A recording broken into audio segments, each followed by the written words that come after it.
परम पिता परमात्मा पूर्ण ब्रह्म सर्व सृष्टि रचनहार कुल मालिक। ये कबीर देव जी हैं, कबीर साहिब हैं, ये परम अक्षर ब्रह्म हैं, यही अकाल मूर्त है, यही शब्द स्वरूपी राम हैं और यही सतपुरख हैं।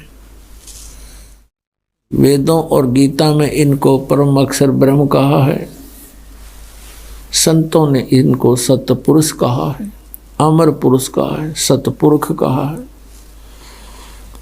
और कुरान शरीफ के अंदर इसी परमेश्वर को अल्लाहु अकबर कहा है, अल्लाह कबीर। मुनात्माओं, आपका सौभाग्य है। प्रथम सौभाग्य आपका है कि आप जी को मानव शरीर प्राप्त है। उससे भी अच्छी किस्मत आपकी है, लक है आपका, गुड लक है कि आप जी को वो धन प्राप्त हो गया जिसको खोजते खोजते ऋषियों ने अपने जीवन समाप्त कर दिए। काल ने हाथ नहीं लागने दिया इनके। और वो ज्ञान, वो अनमोल खजाना फिर परमात्मा ने स्वयं आकर हमें बताना पड़ा। हमने सतलोक के अंदर एक भारी भूल करी थी। उस भूल का आज हमें ये जो कष्ट है ये बहुत ही थोड़ा है। पुण्यात्माओं, जिस समय आप जी परमात्मा के तत्व ज्ञान से परिचित हो जाओगे, सभी बहन भाई बुजुर्ग बच्चे नौजवान बच्चे, उस समय आपका कलेजा मुंह को आया करेगा कि हम इतने नीच, हमें ये सज़ा थोड़ी है जो आज हमें दी जा रही है कुत्ते गधे सूअर बना के, और इस मनुष्य जीवन में हम कितने कष्ट उठा रहे हैं। ये संकट हमने कब मोल लिए थे, ये कब परचेज करे थे। ये दुख हम सतलोक में रहा करते थे। अब थोड़ा सा हिंट आपको सृष्टि रचना का देगा दास। पुण्यात्माओं, हम सभी सतलोक में रहा करते थे। अब परमात्मा सबसे पहले परमेश्वर कबीर देव जी अकय लोक में रहते थे, अनामी पुरुष रूप में। वहाँ इनके एक रोमकूप की शोभा असंख्य सूर्य और असंख्य चंद्रमा मिला दे तो भी अधिक है। उसी परमात्मा ने एक से अनेक होने का निश्चय किया। उस परमात्मा ने नीचे के 3 लोक और अपने वचन से रचे। अकय लोक से नीचे अगम लोक, अगम लोक से नीचे अलख लोक, अलख लोक से नीचे फिर सतलोक। और इन अन्य तीनों लोकों में भी परमात्मा ने अपने अन्य रूप धारण किए। अगम लोक में अगम पुरुष, अलख लोक में अलख पुरुष, और सतलोक के अंदर ये सत्य पुरुष नाम से वहाँ विराजमान हुए। अपने आत्माओं, सतलोक के अंदर आकर परमात्मा ने फिर अन्य और रचनाएं की। सबसे पहले उन्होंने एक वचन से 16 द्वीप रचे और फिर अपने 16 वचनों से 16 पुत्रों की उत्पत्ति की। उनमें से कौन कौन है? सहजदास, जोगजीत, अचिंत और ये इस प्रकार 16 हैं ये परमात्मा के वहाँ सतलोक में प्रथम प्रगट जो पुत्र हैं। इन 16 के 16 को अलग अलग द्वीपों में रहने का आदेश दे दिया। ये वहाँ रहने लगे। फिर अपने पुत्र अचिंत से कहा प्रभु ने, परमेश्वर ने, सत्य पुरुष कबीर देव ने कि बेटा तू शेष रचना अब तू कर। अब परमात्मा उनको ये दिखाना चाहता था कि जिसका काम उसी को साजे और करे तो मूर्ख बाजे।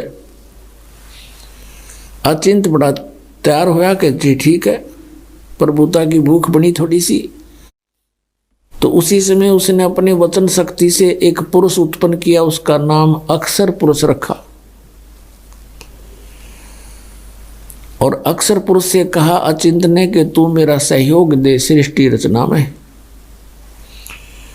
अक्षर पुरुष जाकर के वहां बने मानसरोवर में, एक अलग से मानसरोवर बना हुआ है, वो भी परमात्मा ने अपने वचन से रचा।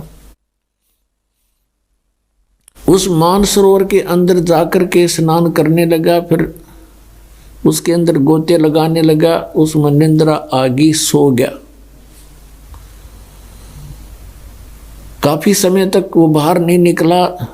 तब अचिंत ने परमात्मा से कहा, प्रभु ऐसे ऐसे अक्षर पुरुष निंद्रा में सोया पड़ा है, वो बाहर नहीं आ रहा, आगे रचना मैं कैसे करूं?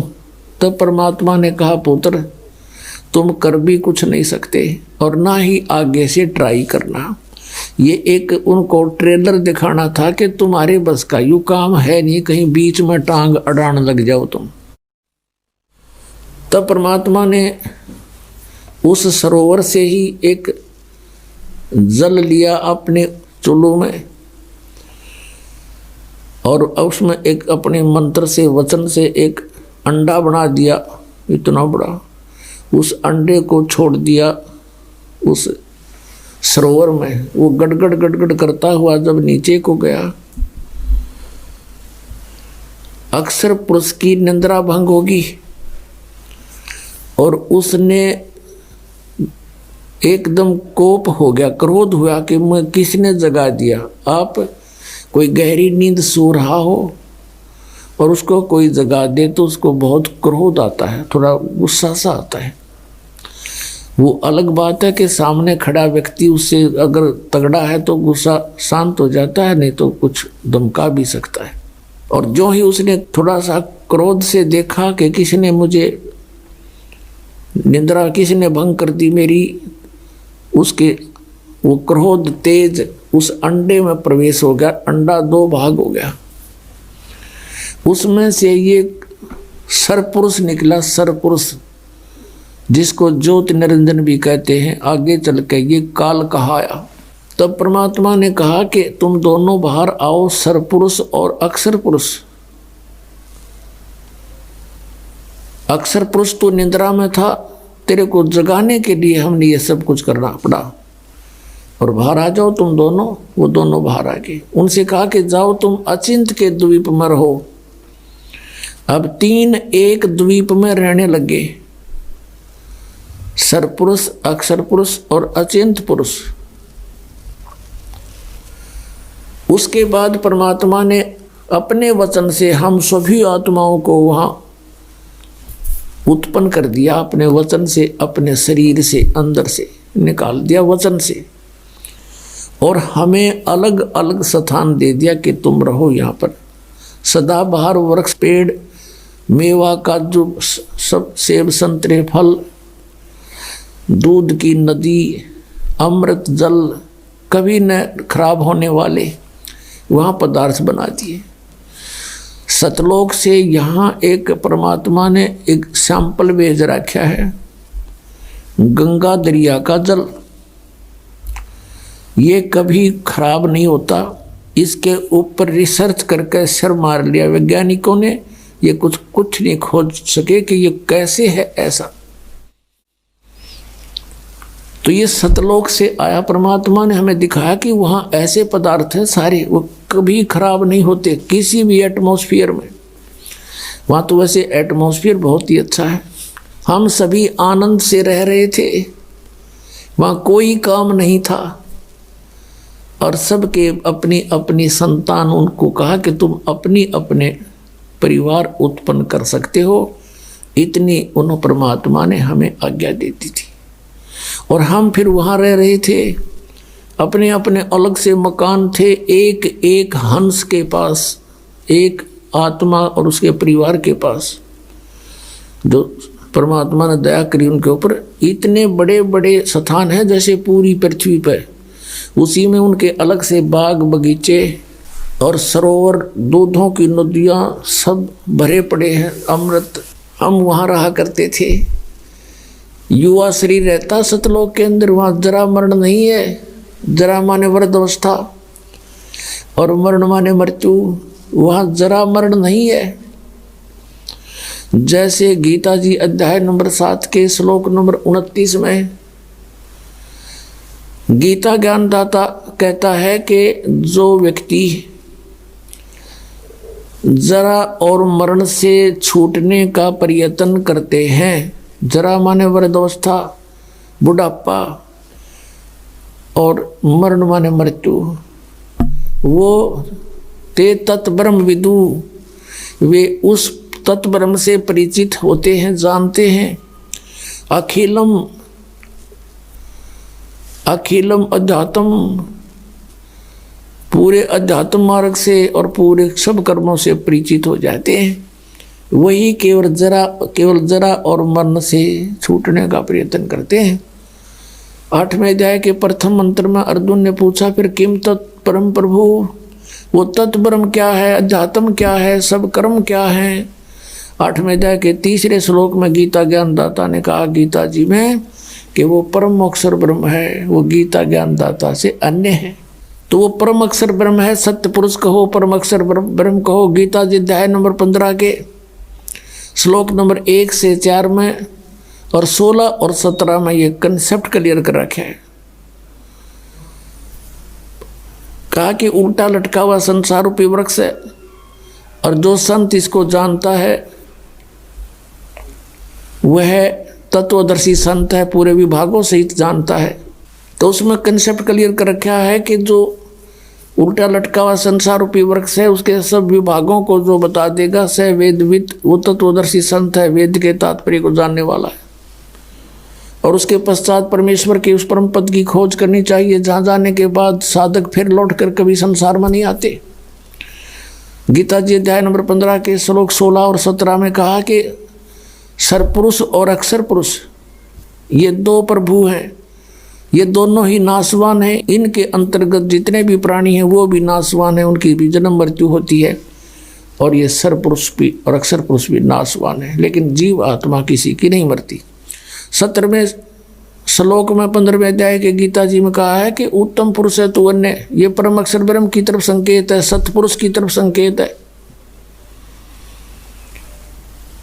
उत्तम पुरुष तो और ही है इन दोनों से, सरपुरुष और अक्षर पुरुष से, वही तीनों लोकों में प्रवेश करके सबका धारण पोषण करता है और वही वास्तव में परमात्मा कहता है और वही वास्तव में विनाशी है।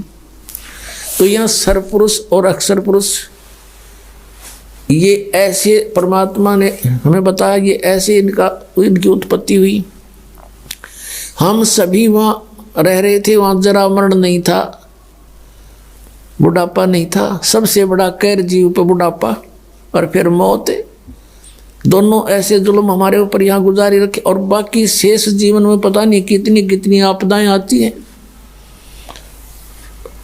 अपने आत्माओं सारा जीवन हम जिन बच्चों के पालन पोषण में, जिनके प्यार में और फिर उनके कोठी और बंगले बनाने में गुजार देते हैं और फिर मृत्यु होती है, हमसे छीन लिया जाता है। युग क्या है का जीवन यहाँ पर। और वृद्धावस्था में सारी आपदाएं, सभी दुख इसके ऊपर आ जाते हैं। दांत रहे ना, आँखों से दिखे नहीं, कानों से बहरा हो जा, गोड्डे काम करे नहीं और अस्थि पिंजर शेष रह जाता है, अंतिम सांस गिनता रहता है कब मौत आएगी। तो पुण्यात्माओं, हम वहाँ रहा करते थे, हमने कैसे गलती करी ये दंत कथा ना समझना पुण्यात्माओं। ये गॉड गिवन ज्ञान है। ये सतपुरुष परमात्मा ने बताया हमारे को आकर, जब हमारी आंखें खुली। ये सत्यनारायण कथा है, ये अमर कथा है। अब कुछ दिनों के बाद क्या हुआ, हम ठाठ से रह रहे थे, कोई दुख नहीं, किसी प्रकार का कष्ट नहीं। हमारा शरीर था मनुसदृश था और उसमें ये स्नायु यानी नाड़ी का जोड़ जुगाड़ नहीं था, 5 तत्वों से बना पुतला नहीं था, एक नूर से बना हुआ था। हमारे शरीर का वहाँ इतना नूर है, इतना प्रकाश है, जैसे 16 सूर्यों जितना प्रकाश एक अंश का, आत्मा का। और परमात्मा का वहाँ हमसे घना अधिक प्रकाश है। एक रोमकूप में करोड़ सूर्य करोड़ चंद्रमा मिला दे, ऐसे सतपुरुष के शरीर का इतना प्रकाश है। एक रोमकूप में करोड़ सूर्य करोड़ चंद्रमा से अधिक रोशनी है, वो इतना समर्थ है। कुछ दिनों के बाद इस ज्योति निरंजन को एक बकवाद सूझी सरपुरुष को। इसने सोचा कि हम 3 एक द्वीप में रह रहे हैं और बाकी सभी को अलग अलग से स्थान दे रखा है। इसने खड़ा होकर के तप करना चाहा, क्योंकि तप से राज्य प्राप्त होता है। जब इसने 70 युग तक तप कर लिया, परमेश्वर ने पूछा कि भी क्या चाहता है ज्योति निरंजन? सत्य पुरुष कबीर साहब ने पूछा, तू क्या चाहता है सरपुरुष? तब इसने कहा कि प्रभु ये स्थान मेरे लिए कम है पिताजी, कुछ अलग स्थान चाहिए। परमेश्वर कबीर देव जी ने इसको 21 ब्रह्मांड दे दिए वहीं सतलोक में।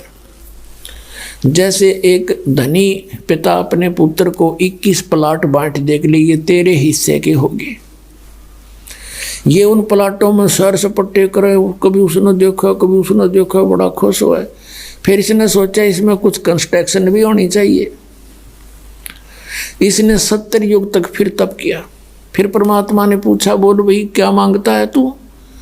जो मांगा था तुझे दे दिया। इसने कहा पिताजी कुछ कंस्ट्रक्शन मटेरियल और दे दो, कुछ मैं रचना रचूं वो सामग्री दे दो। तब परमात्मा ने इसको 5 तत्व और 3 गुण दे दिए अगले पुत्र खेल खिलौनों से। इसके पास जब ये सारा कुछ आ गया, इसने वहाँ कुछ अलग से पहाड़ पोड़ बना दिए, झरने झुरने बना दिए। तो उसमें इसने सोचा कंस्ट्रक्शन भी हो जाएगी, लेकिन फिर अकेले का दिल नहीं लगेगा 21 प्लाटों में, मेरे साथ कुछ आत्मा भी हो। इसने ये सोचकर फिर खड़ा हो गया। और जब ये तपस्या कर रहा था, हमने कहाँ मार खाई है पुण्यात्माओं, ये सत्कर मान लेना। ये कोई डूम बाट के गीत नहीं है कि वो किसी की प्रशंसा के लिए गा रखे हों, ये परमात्मा ने आके बता रखे। जब ये तपस्या कर रहा था, हम जितनी आत्मा इसके 21 ब्रह्मांड में यहाँ कष्ट पा रहे हैं, ये सभी कीड़ी मकोड़ी हाथी, जंगल के प्राणी, जल के प्राणी, वायु के प्राणी, या राजा से लेकर रंग देवता ब्रह्मा विष्णु महेश दुर्गा, ये सभी हम इसकी उस अदा पर आसक्त हो गए। एक पैर पर खड़ा, ओए हो इतने दिन से, कभी उस पैर को रख ले उस पर खड़ा हो जाता है, और ऐसे करबद्ध खड़ा है एक टांग पर। हम इस पर आसक्त हो गए, अपने मालिक से अपने पिता से मन हटा लिया और इस पर आसक्त हो गए। और इतने आसक्त हो गए कि परमात्मा ने बार बार कहा कि भी किसी की क्रिया की तरफ ध्यान नहीं देना चाहिए, तुम मस्त रहो बच्चों, मत देखो इसकी क्रिया को। लेकिन हम ऊपर से तो सावधान हो गए और अंदर से वो कसक गई नहीं।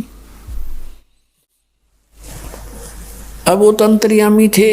इसने तीसरी बार जब तप किया, 64 युग कर चुका ये, तब परमात्मा ने पूछा कि भी जो तूने मांगा था वो मैंने दे दिया, अब तू क्यों डरे ढो रहा है, अब क्या चाहता है? तब इसने कहा पिताजी मुझे कुछ आत्मा दे दो, मुझे कुछ हंस दे दो, मेरा दिल नहीं लगता। तब इसने कहा भाई तेरा दिल लाग रहा था, 3 जने बैठे थे, तना आप बकवाद भाई, और बात सुन ले और मांग ले, तना कुछ प्लाट मांगने हो को ब्रह्मांड तना और बना के दे दूंगा, पर ये आत्मा नहीं दे सकता, ये मेरे अंश हैं, मेरे अंदर से निकले हैं, मेरे बच्चे हैं। अपने आत्माओं, इन बहन बेटियों को पूछकर देखना, जब जो बच्चा जन्म लेता है, बेटा या बेटी, इनको कितना प्यारा लगता है। चाहे किसाई बांगा बोला हो, लूला लंगड़ा हो, काना हो, गूंगा हो, बहरा हो, सीने के लगाए रखते हैं, इतना प्रिय होता है इनको। और उस परमात्मा से हमारा जन्म हुआ है, उनके शरीर से हम बाहर आए हैं, तरीका दूसरा है, प्यार उतना ही है। तो उसको हमसे कितना प्यार है। तो उस समय परमेश्वर ने कहा कि देख भाई बात सुन, ये मेरी आत्मा नहीं दे सकता तुझे किसी भी कीमत पे, किसी भी जप से, तप से, किसी क्रिया से, ये तुझे नहीं मिलेंगे। और मांगते न जो मांगना। फिर परमात्मा को मालूम तो था कि हम बिगड़ चुके हैं। दूध जब फट जाता है, सेब जब खराब हो जाता है, तो टोकरी से उठाकर वो बाहर फेंकना ही पड़ता है, ना औरों को भी खराब करे। तो ये सोचकर परमात्मा ने कहा भी सुन बात, यदि कोई आत्मा तेरे साथ स्व इच्छा से जाना चाहता है तो नो ऑब्जेक्शन, मुझे कोई ऐतराज नहीं, पूछ ले उनसे। अब वो हमारे पास आया और हम तो पहले इसके ऊपर आसक्त हो रहे थे। जैसे पुण्यात्माओं, आज हमारे अंदर यही प्रेरणा है और यही जो कि तू ये प्रवृत्ति हमारी आज है। जैसे कोई हीरो या हीरोइन, अभिनेता या अभिनेत्री, वो अपने पेट के लिए, अपने धन कमाने के लिए चटक मटक करते हैं, वो तो कमावा धन। और ये युवा बालक उनके ऊपर आसक्त हो जाए, नो कहीं ये मेरा फेवरेट हीरो है, ये मेरी फेवरेट हीरोइन है, और उन्हें टिंडा मिल रहा को नहीं, उनसे कुछ लेना एक ने देने दो, बेमतलब बकवाद करे। अब जैसे यहाँ कोई बरवाला में आ जावे हीरो या हीरोइन, देखो इन नौजवान बच्चों की, नो देखो लाइन लग जाएगी, वो खड़ा 1 किलोमीटर दूर तो दिखेगा उन्हें स्टेज पर बकवाद करते हुए, और नो कहोगे वो खड़ा वो खड़ी, और सारा दिन धक्के खा के फाँक के दौड़ उल्टे आ जा, बता के मिल रहा उनते। वो अपनी रोजी रोटी कमा रही, हर ये उसके ऊपर नो आसक्त हो रहे, बस क्या बात कही। तो ये बुराई हमारा वहाँ से लगी थी। हमने अपने पिता को भुला दिया जो सारे सुख दे रहा था, कोई कष्ट नहीं था, और हम इसने चाहने लगे नकली को। हम ये सोच लो अपने मालिक से उल्टे हट गए, अपने पति से। हम पति भर्ता पद से गिर गए और हमने यूँ खत्म कर लिया ज्योत निरंजन, हम इसको चाहने लगे। तब परमात्मा ने कहा ठीक है भाई, जा तू पूछ ले उनसे। ये हमारे पास आया, हम तो पहले ही चा चढ़ रहा था इसका। इसने कहा कि मैंने पिताजी से ऐसे ऐसे 21 ब्रह्मांड लिए हैं और मटेरियल ले लिया है, वो ये बनाऊंगा, ऐसे ऐसे झरने रचूंगा, बाग बगीचे लगाऊंगा, तुम चलोगे हमारे साथ? हम तो तैयार थे, हमने कहा यदि पिताजी आज्ञा दे देंगे तो हम तैयार हैं। ज्योति निरंजन हमारे पिताजी के पास गए, सतपुरुष के पास कहे पिताजी कुछ आत्माएं मेरे साथ चलने को तैयार हैं। परमेश्वर ने कहा भी ऐसे नहीं, मेरे सामने स्वीकृति दिलवा दे, फिर मैं अलाउड कर दूंगा। उसने कहा था कि वो आपकी स्वीकृति चाहते हैं, कुछ जाने को तैयार हैं। तो परमात्मा ने कहा कबीर साहब जी ने कि मेरे सामने स्वीकृति दिलवा दे, मैं तब कह दूंगा, अलाउड कर दूंगा। दोनों आगे हमारे पास। अब हम देखकर सामने पिता को नीची गर्दन कर ली। परमेश्वर ने पूछा भी कौन कौन इसके साथ जाना चाहते हैं इसके लोक में, हाथ खड़ा कर लो। अब हमने एकदम सन्नाटा छा गया, शर्मा गए, सबको शर्म आई। अब कैसे अपने पिता के सामने कहे? इन्होंने मना कर रखा था कि तुम इसकी ओर मत देखो।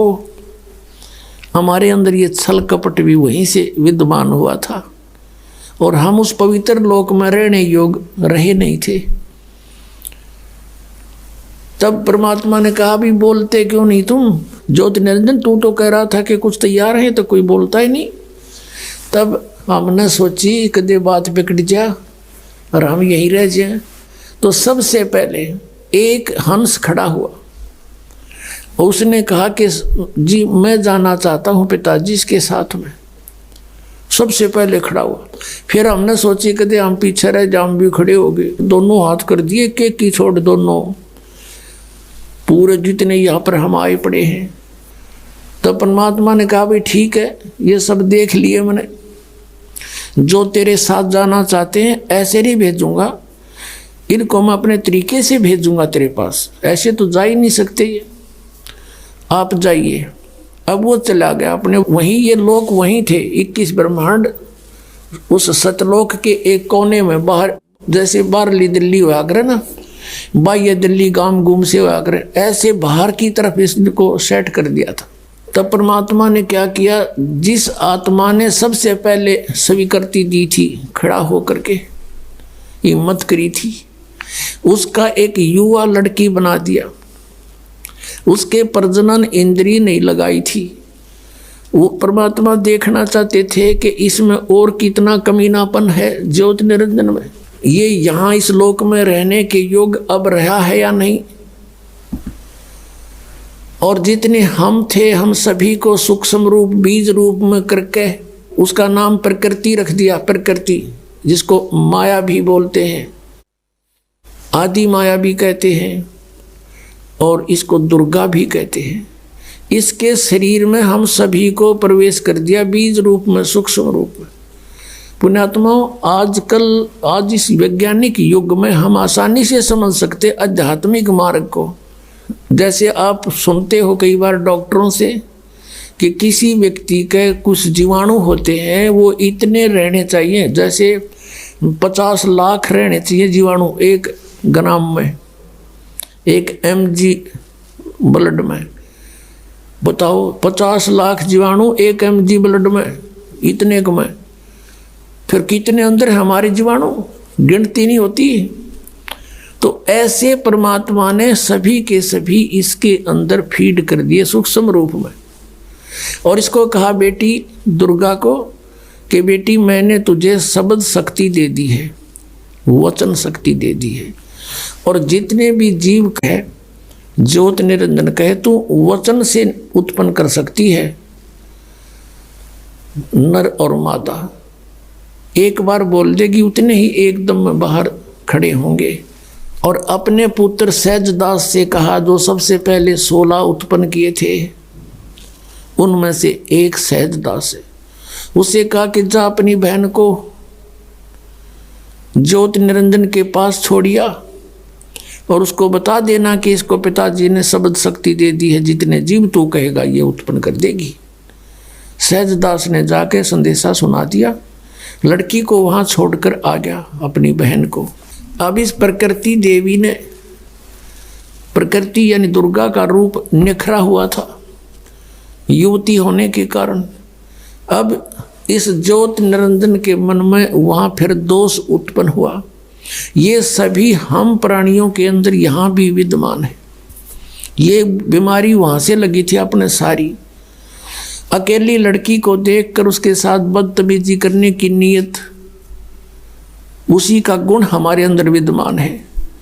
उसने सुंदर लड़की को देखकर एकदम आव भाव बदल गए। लड़की भी पहचान गई कि इसके मन में दोष आ चुका है। तब उस लड़की ने अपनी इज्जत रक्षा के लिए कहा कि ज्योत निरंजन, हे सरपुरुष, हे बड़े भाई, देख तू मेरा बड़ा भाई, मैं छोटी बहन तेरी उत्पत्ति पिता ने अपने वचन से की थी, अंडे से, और हमारी उत्पत्ति भी उन्होंने की है। तुम हमारा बड़ा भाई, हम तेरे छोटी बहन। अब भाई बहन का ये काम अच्छा नहीं, महापाप होगा, तू जुल्म ना करे। तब उसने एक नहीं सुनी, बहुत आगे बढ़ गया। अब अदर तरीके से मुंह खोल लिया बकवाद करने के लिए, हवस में अंधा हो गया। तब लड़की ने छोटा सूक्ष्म रूप करा अपनी सिद्धि से, और इसके मुख के माध्यम से पेट में रक्षा, अपनी इज्जत रक्षा के लिए पेट में चली गई। और वहाँ से परमात्मा से प्रार्थना की, हे परमेश्वर, हे पिताजी, ऐसे ऐसे मेरे साथ इसने जुल्म करना चाहा, और इस लड़की ने बता दिया था कि मेरे पास पिता की दी हुई जो शब्द शक्ति है, वचन शक्ति है, तो जितने जीव कहेगा मैं उत्पन्न कर दूंगी, पर नहीं माना था। तब लड़की ने कहा, पिताजी इसने मेरे साथ ऐसा जुल्म किया, मेरी रक्षा करो, मेरी रक्षा करो। परमेश्वर वहां पहुंच गए अपने पुत्र जोगजीत के रूप में। परमात्मा कहते हैं, सोचल छिद्र मैं करूं अपने धन के काज। और वहां आकर कहने लगा, अरे ज्योत निरंजन, तू सुन ले आदेश परम पिता का। तूने बहुत जुल्म किया यहाँ पर, अब तू इस लोक में रहने योग्य नहीं है। तूने इस पवित्र लोक में ऐसा जुल्म करने की सोची, लड़की को उसके पेट से निकाल दिया, पेट पाड़ के इसका, और फिर सी दिया उल्टाए। शब्द में बहुत बड़ी शक्ति होती है पुण्यात्माओं। अब तो हम आध्यात्मिक मार्ग में कति -0 हो गए, हमारा अविश्वास हो जाता है इन बातों पर। लड़की बाहर निकाल दी और उसको कह दिया कि ज्योत निरंजन, अब सुन ले आदेश परम पिता का। वो खुद ही बोल रहे थे, परम पिता खड़े ही थे। आज के बाद तेरा नाम काल होगा, 1 लाख मानुष शरीरधारी प्राणियों का नित्य आहार करेगा और 1.25 लाख की उत्पत्ति किया करेगा। और तू निकल जा यहाँ से, इस लोक में रहने योग्य नहीं है। ले जा तेरे 21 ब्रह्मांड को, यहाँ से चला जा बहुत दूर और निकल जा। दुर्गा तू भी, तुमने इसके साथ रहने का प्रॉमिस किया था, और खाओ धक्के तुम। अब देगा तो नहीं वो टिंडे, ले जाओ जिसके ऊपर आसक्त हुए थे। इतना कहा था कि 21 ब्रह्मांड विमान की तरह चल पड़े वहां से। अब इसने अपनी गलती की कुछ एहसास हुआ। जोगजीत रूप में खड़े परमात्मा से कहा कि बड़े भाई मेरी माफी करवा दो, पिताजी से मेरी अर्ज कर दो कि मुझे क्षमा कर दे हैं। जोगजीत ने कहा, भाई मेरे को आदेश जितना था तेरे तो बता दिया, अब जाइए यहाँ से। इतना कहकर वो चल पड़ा। आगे आकर सहज दास का द्वीप है, जब इसके 21 ब्रह्मांड आ रहे थे। इसने वहां विमान को रोका थोड़ी देर और कहा, सहज दास मेरी अर्ज कर दे पिता परमात्मा थे, मेरी क्षमा याचना कर दो, प्रार्थना कर दो। सहज दास कहने लगा, भाई डट जाते, रुक जा थोड़ी सी देर। सहज दास वहां से गया भगवान, क्योंकि वहां बहुत लंबा चौड़ा क्षेत्र है और वहां उनके मन अपने अपने विमान अपना शरीर आसानी से कहीं कितनी स्पीड से उड़ा के जा सकता है। पहुंच गए सतलोक के आखिरी छोर में, जहां परमात्मा विराजमान है, ध्रुवलोक के 3रे पृष्ठ पर, यानी अंतिम छोर पर। और कहा कि आपका एक दास एक अर्ध लेकर आया है। अकबोल पुत्र क्या बात है? परमात्मा बोले कि आपका एक नौकर वो ज्योत निरंजन आप वहाँ खड़ा है 21 ब्रह्मांड लिए, उसके लिए क्या आदेश है पिताजी? मैं ये आदेश लेने आया हूँ। वो कुछ कह रहा कि मुझे माफ़ कर दे। परमात्मा ने कहा कि इसको भेज दे मन कर्म वचन से, ये दुष्ट यहाँ नहीं रहना चाहिए, इसको निकाल यहाँ से, भगा दे और जा वापस। इतना कहते तुरंत वापस आ गया सहजदास और कहा, भाई मैंने तो अर्ज करी थी पर तू जा बड़भागी, यहाँ से निकल, मन नहीं पटवा होगा तू, भाग जा यहाँ से। तो वहाँ से 21 ब्रह्मांड लेकर 16 शंख कोश की दूरी पर ये आ गया। वहाँ ये ब्रह्मांड रुक गए और फिर अपने आप मालिक के विधान से वो घूमने लगे, वहाँ चक्कर काट रहे। अब इस ज्योत निरंजन ने कहा दुर्गा से, प्रकृति से, कि अब मेरे साथ जो होना था हो लिया, अब मैं किसी की नहीं मानूं, अपनी मन मर्जी करूंगा। फिर उसने वही ट्राई की बकवाद करने की। दुर्गा ने फिर प्रार्थना की, भाई बात सुन ले, पहले तो मेरा बड़ा भाई, मैं छोटी बहन तेरी, और फिर मैं तेरे पेट से बाहर आई, तेरी बेटी होगी, कुछ तो लज्जा रख नालायक, कुछ तो सोच ले। पर इसने एक नहीं मानी, नख रेखा से भग कर लिया, नाखनों से इसके अंदर स्त्री इंद्री लगाई और इससे विवाह किया। 3 पुत्रों की उत्पत्ति की, रजगुण ब्रह्मा, सतगुण विष्णु, तमगुण शिव जी की। अपने आत्माओं, एक बार ये दास किसी कामवश एक तहसील ऑफिस में गया हुआ था। वहाँ रजिस्ट्रियाँ होती हैं और वहाँ एक नंबरदार था, नंबरदार होते हैं वहाँ गवाही देने लिए बैठे रहते हैं, 10-20 रुपये लिया करते थे वो, एक कहीं दस्तखत करने होते, वह बैठे बातें कर रहे आप पे।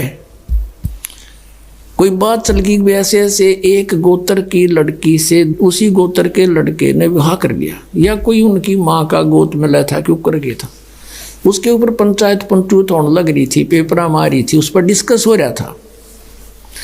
वो एक बूढ़ा नंबरदार ने बोला, भाई पहले तो देखो बात सुनो, मैं अपनी बताता हूँ कि मेरे 3 ब्याह हो लिए। पहला ब्याह हुआ, कोई बालक नहीं हुआ, उसकी मृत्यु होगी। दूसरा ब्याह हुआ, एक पुत्री होते उसकी मृत्यु होगी। अब तीसरा ब्याह है मेरा, और तीनों बार में पंडित ने फेरे करवाए। तो सबसे पहले हमको बाण भाई बनाया कि काश्यप गोत्रा काश्यप गोत्री, यहाँ से शुरू करें ये मंत्र बोलना। तो परमात्मा ने कहा गरीबदास जी ने कि काश्यप गोत्रा काश्यप गोत्री पंडित शाखा लाया, और कोई तत्वेता ज्ञानी जाने बाण ब्याह घर लाया। अब ये है वो काश्यप गोत्र और काश्यप गोत्री जो बाण ने ब्याह के ला रहा युग काल, और उससे हमारी उत्पत्ति हुई है। तो वो जो कहता भाई यूँ नहीं समझ मारी मेरे आज तक, यू काश्यप गोत्र और काश्यप गोत्री क्योंकि हमने बाण भाई तो जुड़े तो बना कर चल रहे हैं। तो अब परमात्मा ने बताया कि काश्यप गोत्रा काश्यप गोत्री, ये कहते से पर इन्हें पता खक भी नहीं ये किस लिए बोल रहे हैं, किसके विषय में कह रहे हैं। काश्यप गोत्रा काश्यप गोत्री पंडित शाखा लाया, और कोई तत्वेता ज्ञानी जाने बाण ब्याह घर लाया। अब पुण्यात्माओं, अभी तक पहली बार कोई व्यक्ति कोई श्रद्धालु इस कथा को सुनता है। विशेषकर पहले जब दास सुनाया करता था, सामने वाला न्यू हंसा करता अंदर अंदर, और फिर न्यू कहता क्यों गप्पे मारे हैं, या भी कोई बात हुई या कोई कथा हुई। अरे इतनी नारी कोई कथा कोई ना पृथ्वी पे, क्योंकि उनको ये नहीं मालूम था कि ये प्रमाणित है।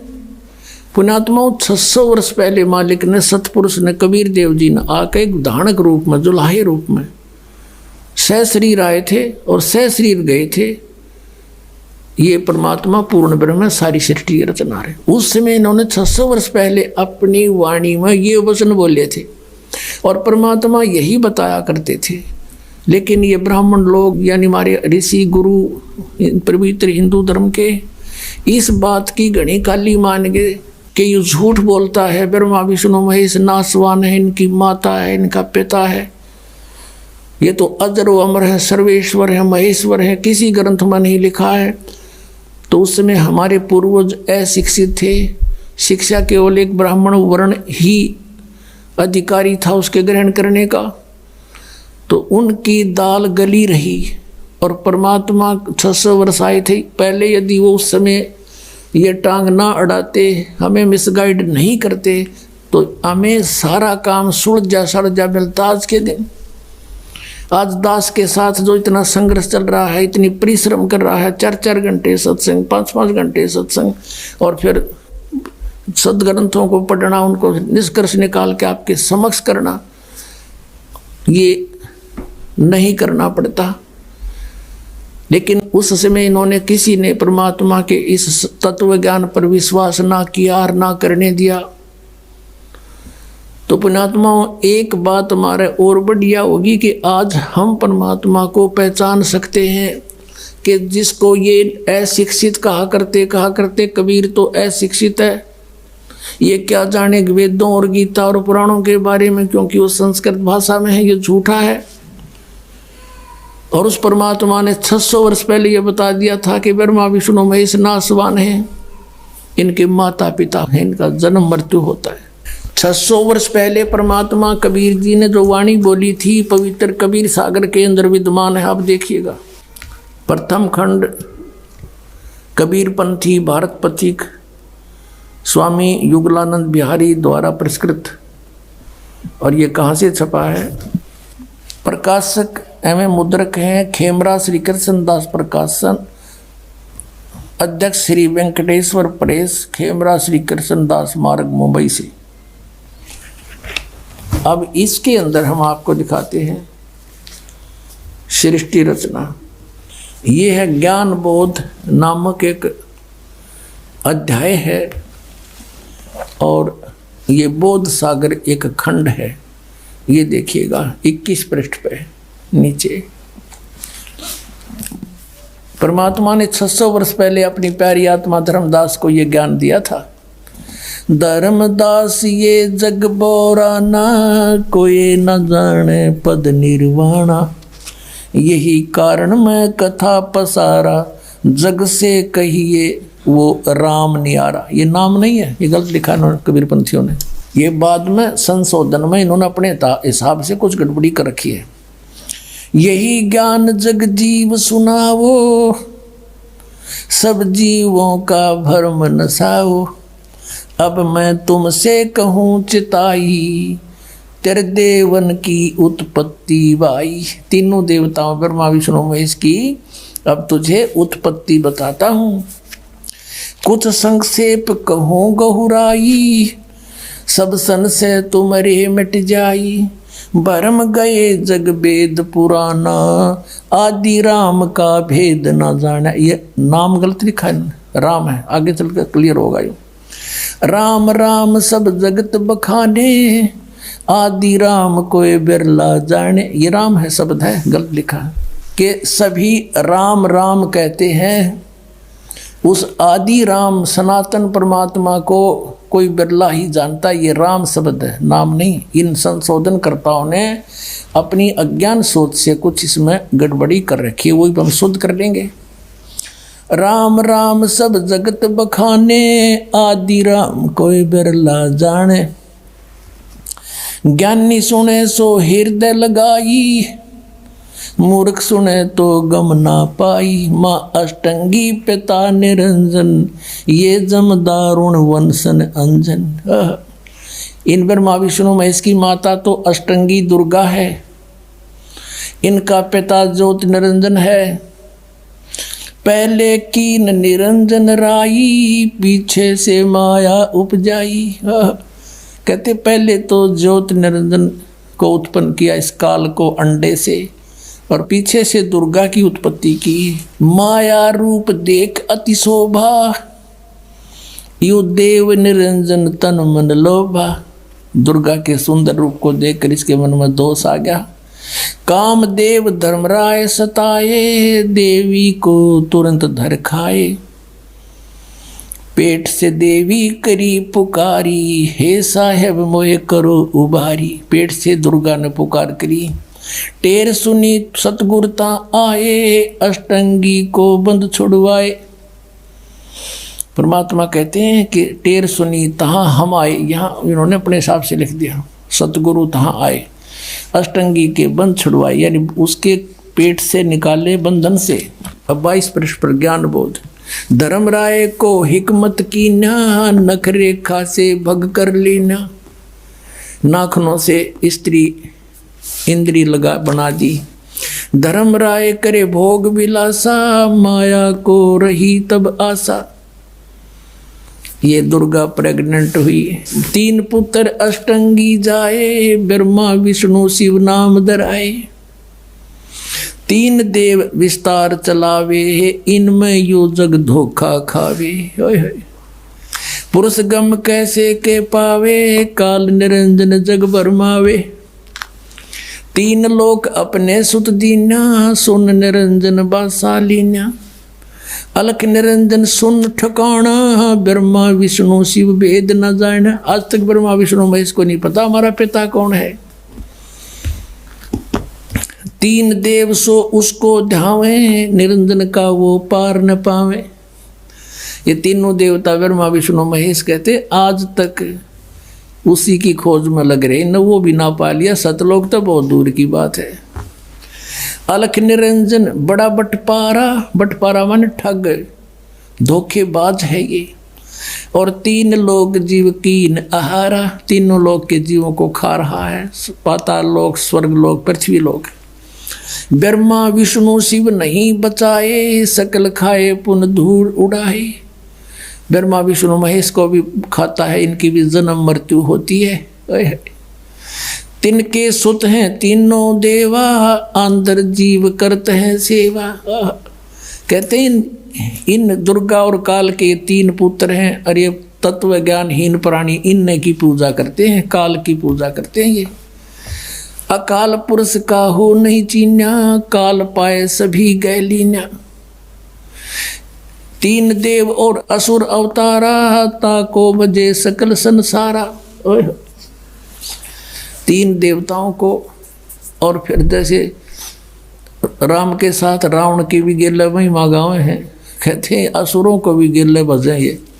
और 3 गुणों का ये विस्तारा, धर्मदास मैं कहूँ पुकारा। तीनों गुण, रजगुण ब्रह्मा सतगुण विष्णु उत्तम गुण शिव जी। गुण तीनों की भक्ति में ये भूल पड़ो संसार, कहे कबीर निज नाम बिन कैसे उतरो पार। 3 देव की करते भक्ति, उनकी कदे ना होए मुक्ति। अपने आत्माओं, परमात्मा ने 600 वर्ष पहले आकर यह अपने द्वारा रची हुई सृष्टि एज इट इज बता दी थी।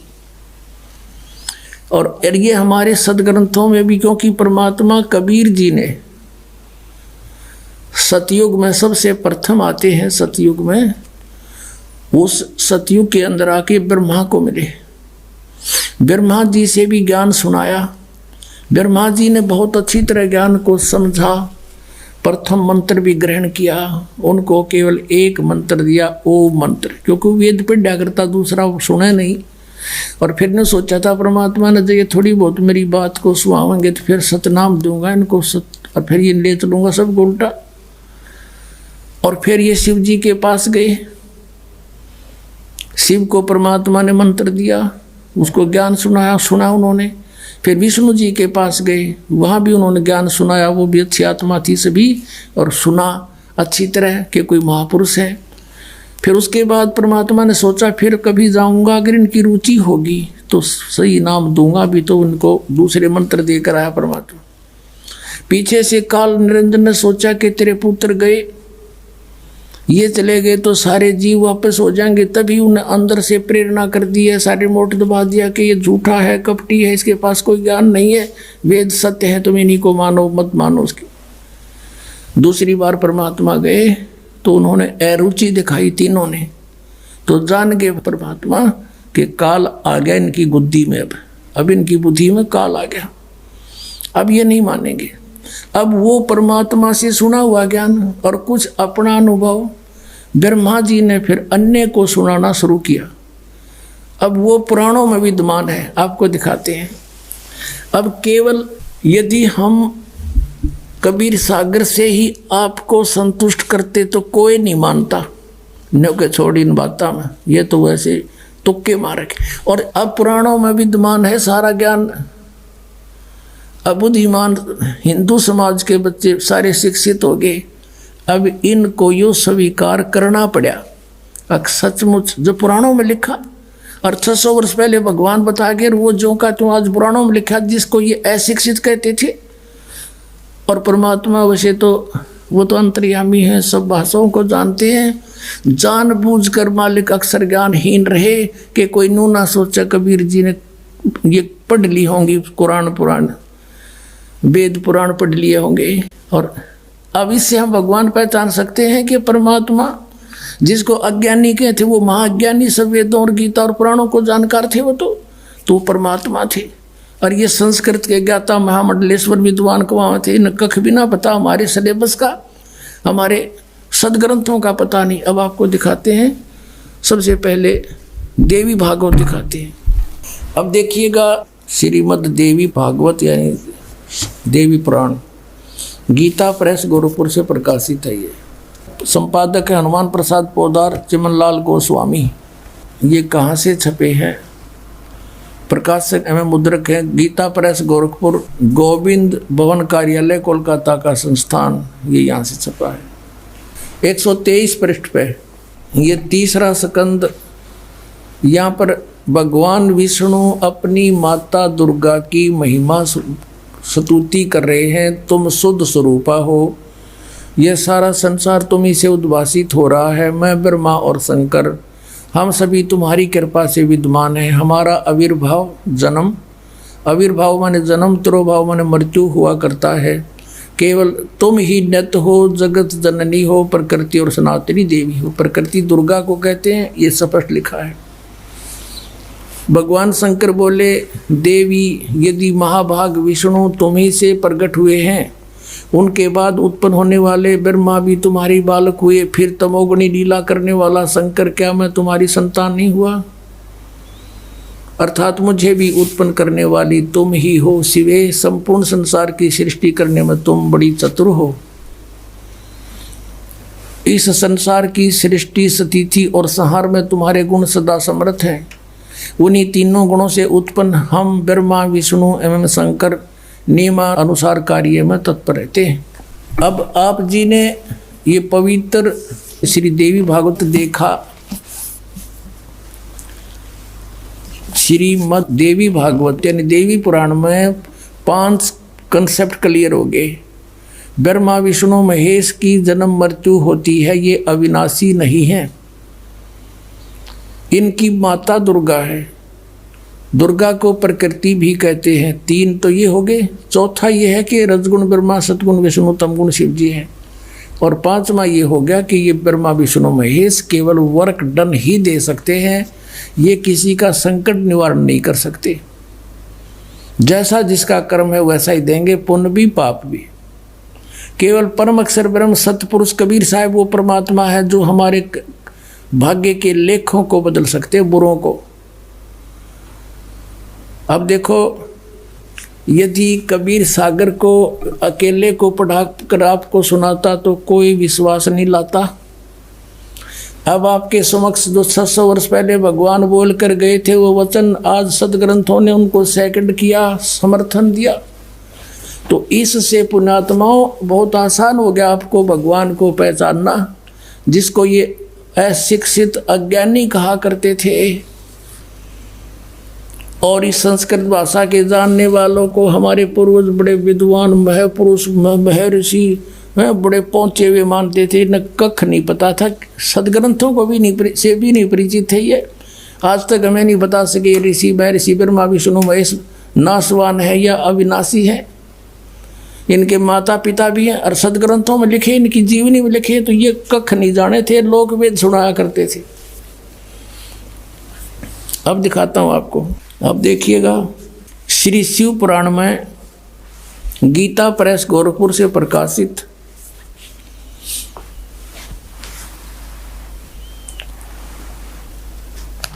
ये इसका संपादक कौन है?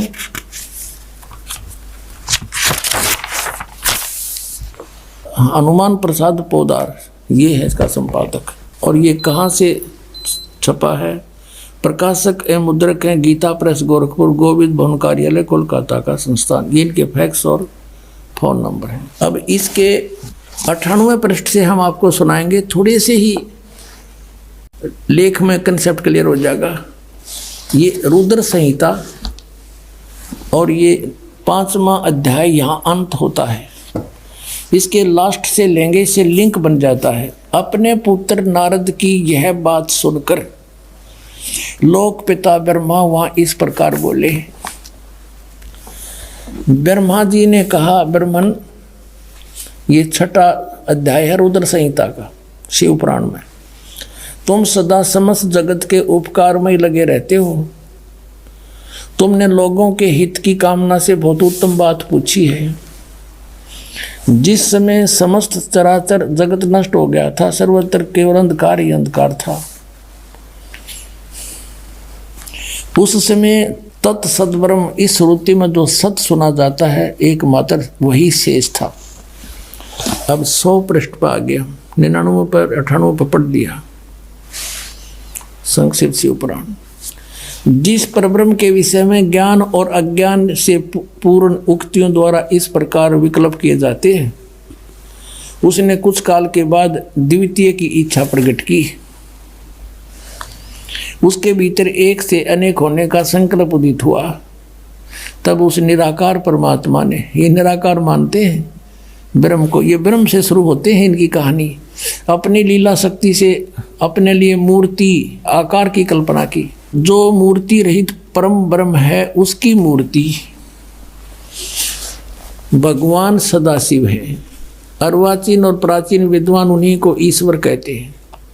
उसमें एकाकी रहकर सब इच्छा अनुसार विहार करने वाले उस सदाशिव ने अपने विग्रह से, विग्रह माने शरीर से, स्वयं ही एक स्वरूप भूता शक्ति की सृष्टि की। अब देख काल ने बका दिए, क्योंकि उसने एक अपने शरीर से आप एक लड़की निकाली जो उनके अपने शरीर अंग से कभी अलग होने वाली नहीं थी। उस पराशक्ति को प्रधान प्रकृति, दुर्गा को प्रकृति भी कहते हैं। ये देखो शिव पुराण भी स्पष्ट करा, प्रधान भी उसी को कहते हैं। गुणवती माया बुद्धि तत्व की जननी तथा विकार रहित बताया है। वह शक्ति अंबिका कही गई है। उसी को प्रकृति, सर्वेश्वरी और त्रिदेव जननी, तीनों देवताओं की माता, नित्य और मूल कारण भी कहते हैं। सदाशिव द्वारा प्रकट की गई उस शक्ति के 8 भुजाएं हैं। कति कंसेप्ट क्लियर हो गया कि ब्रह्मा विष्णु महेश की माता दुर्गा है और पिता ज्योत स्वरूपी निरंजन सदाशिव कहलाता है। नाना प्रकार के आभूषण उसके श्री अंगों की शोभा बढ़ाते हैं।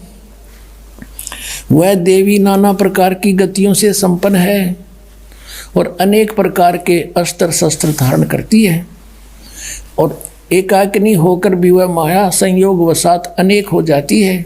वे जो सदाशिव है, जो इनका पिता है, दुर्गा का पति, उन्हें परम पुरुष ईश्वर, शिव, शंभु और महेश्वर कहते हैं।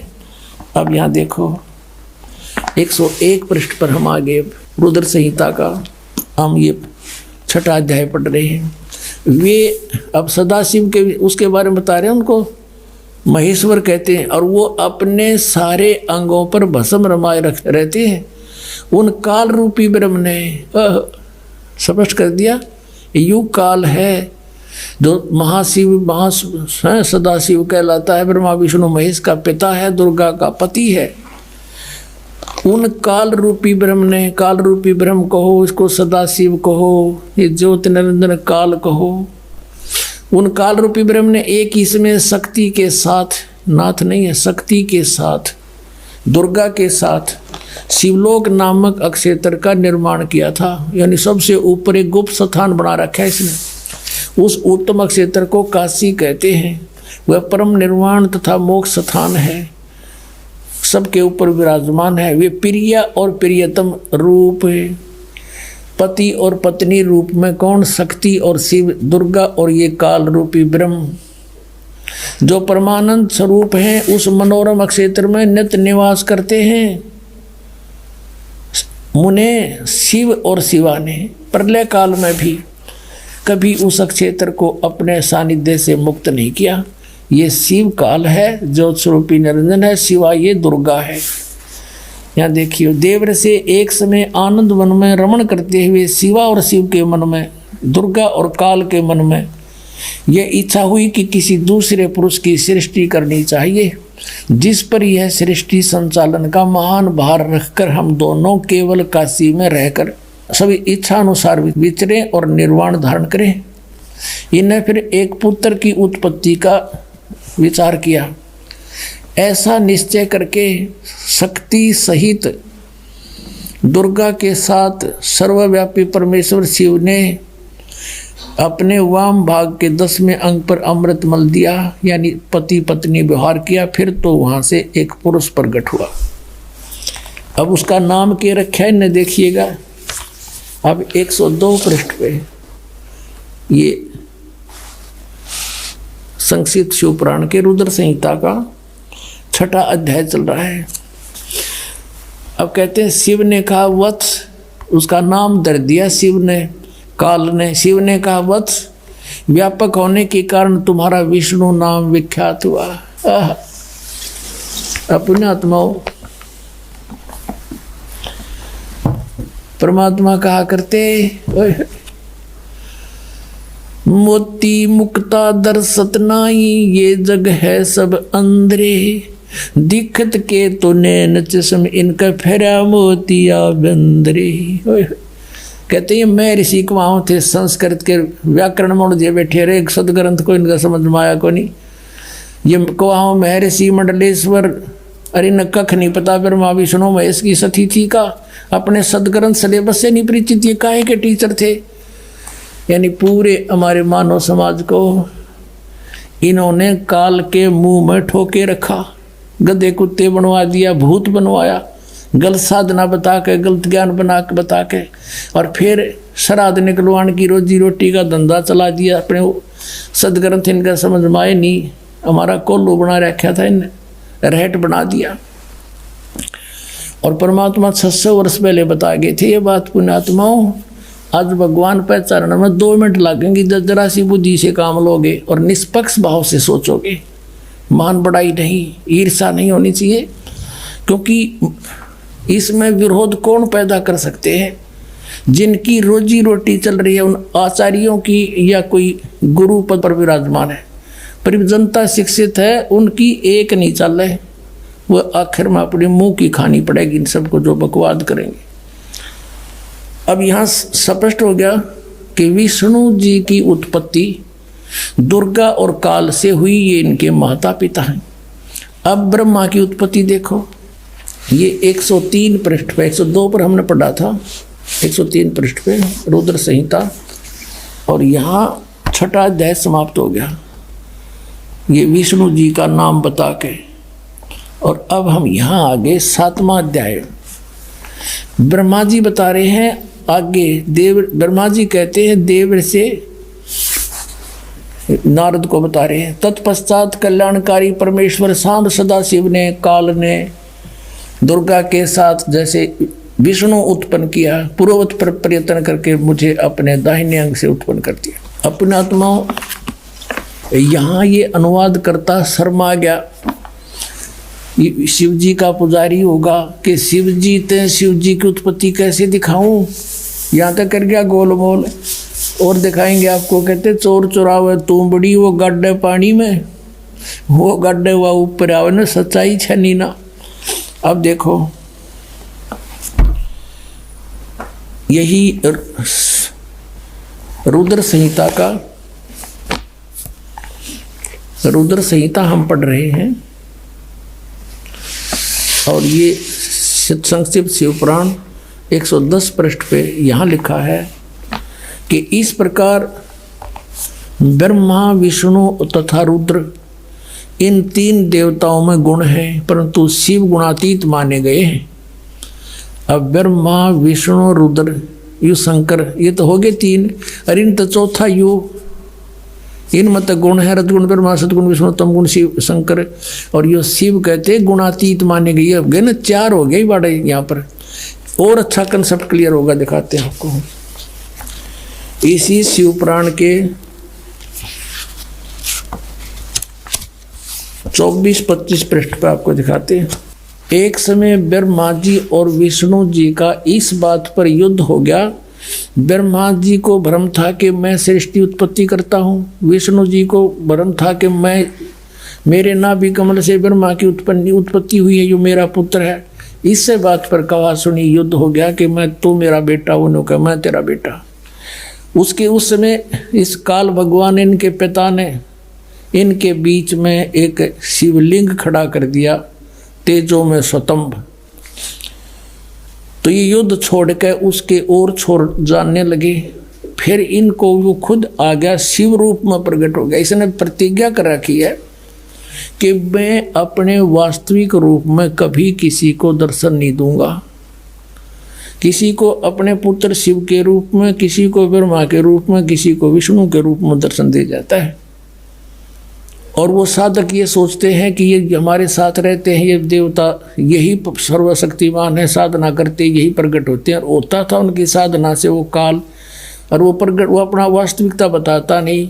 7वें अध्याय के गीता जी के 24 और 25 में कहा है कि मैं अपनी योग माया से छुपा रहता हूँ, ये मेरा अटल गठिया अनुत्तम विधान है, मैं कभी किसी के समक्ष नहीं आता। इसने प्रतिज्ञा कर रखी है, परमात्मा ने बता रखी है आपको, कबीर सागर में लिखा सारा कुछ, और वही इनमें प्रमाण है।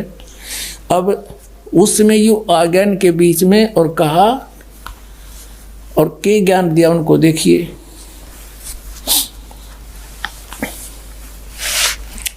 ये है विद्वेश्वर संहिता, संक्षिप्त शिव पुराण, पृष्ठ 24 पे। ये है वो शिवलिंग, यानी सतम तेजों में सतम ब्रह्मा और विष्णु के बीच में खड़ा कर दिया। और फिर ये देखिएगा 25 पृष्ठ पे, ब्रह्मा और विष्णु ने पूछा, प्रभु उस शिव रूप में खड़े भगवान काल से पूछा, सतकाल रूपी ब्रह्म से के ब्रह्मा और विष्णु ने पूछा, प्रभु सृष्टि आदि 5 कर्तव्यों के लक्षण क्या हैं, यह हम दोनों को बताइए। भगवान शिव बोले, ये भी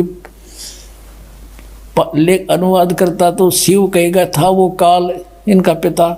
मेरे कर्तव्य को समझना अत्यंत गहन है, तथापि मैं कृपा पूर्वक तुम्हें उनके विषय में बता रहा हूँ। आगे देखो, अब 26 पृष्ठ पे कंसेप्ट क्लियर हो जाता है।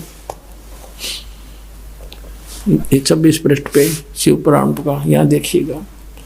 पुत्रो, यू काल कहता है ब्रह्मा और विष्णु को, पुत्रो तुम दोनों ने तपस्या करके प्रसन्न हुए मुझ परमेश्वर से सृष्टि और सतिथि नामक 2 कृत प्राप्त किए,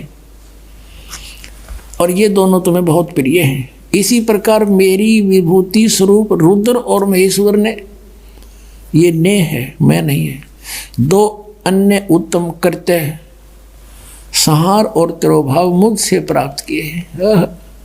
अब ये देखो, ब्रह्मा विष्णु महेश हो गए दोनों, ब्रह्मा और विष्णु, और 2 ये रुद्र और महेश्वर हो गए, और 5वां यू बोलनिया जो इनको पुत्र कह है,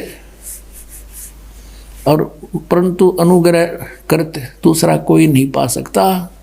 अनुग्रह यानी कृपा नहीं कर सकते तुम, कोई भी नहीं कर सकता, जो जैसा करेगा उसे भरना पड़ेगा। अब यहाँ फिर क्लियर हो जाता है कि ये काल है, ब्रह्म है, जिसने गीता बोली थी। इसी शिव पुराण के 26 पृष्ठ पे रुद्र संहिता के, यहाँ देखना पुण्यात्माओं कमाल कर रखा है। ये कहता कि मैंने पूर्व काल में अपने स्वरूप भूत मंत्र का उपदेश किया है, जो ओंकार के रूप में प्रसिद्ध है। वह मंगलकारी मंत्र है। सबसे पहले मेरे मुख से ओंकार ओम प्रकट हुआ, जो मेरे स्वरूप का बोध कराने वाला है। ओंकार वाचक है, मैं वाच्य हूँ, ये मंत्र मेरा स्वरूप ही है। प्रतिदिन ओंकार का निरंतर स्मरण करने से मेरा ही सदा स्मरण होता है, काल का स्मरण होता है। मेरे उत्तरवर्ती मुख से अकार, पश्चिम मुख से उकार, दक्षिण मुख से मकार, पूर्ववर्ती मुख से बिंदु और मध्यवर्ती मुख से नाद का प्राकट्य हुआ है। इस प्रकार 5 अवयवों से, 5 इन अंगों से युक्त ओंकार का विस्तार हुआ है। इन सभी अवयवों से एकीभूत होकर प्रणव ओम नामक एक अक्षर हो गया। हाय हाय। गीता जी अध्याय नंबर 8 के श्लोक नंबर 13 में कहता, गीता ज्ञान दाता ये काल रूपी ब्रह्म के ओम इति एकाक्षरम ब्रह्म व्यवहारण मामनुसमरण ये प्रयाति तदन देहम स याति परमाम गतिम। इससे सिद्ध है कि जो ब्रह्मा विष्णु महेश का पिता है वो गीता को बोल रहा है, और उसका ये ओम एक अक्षर है।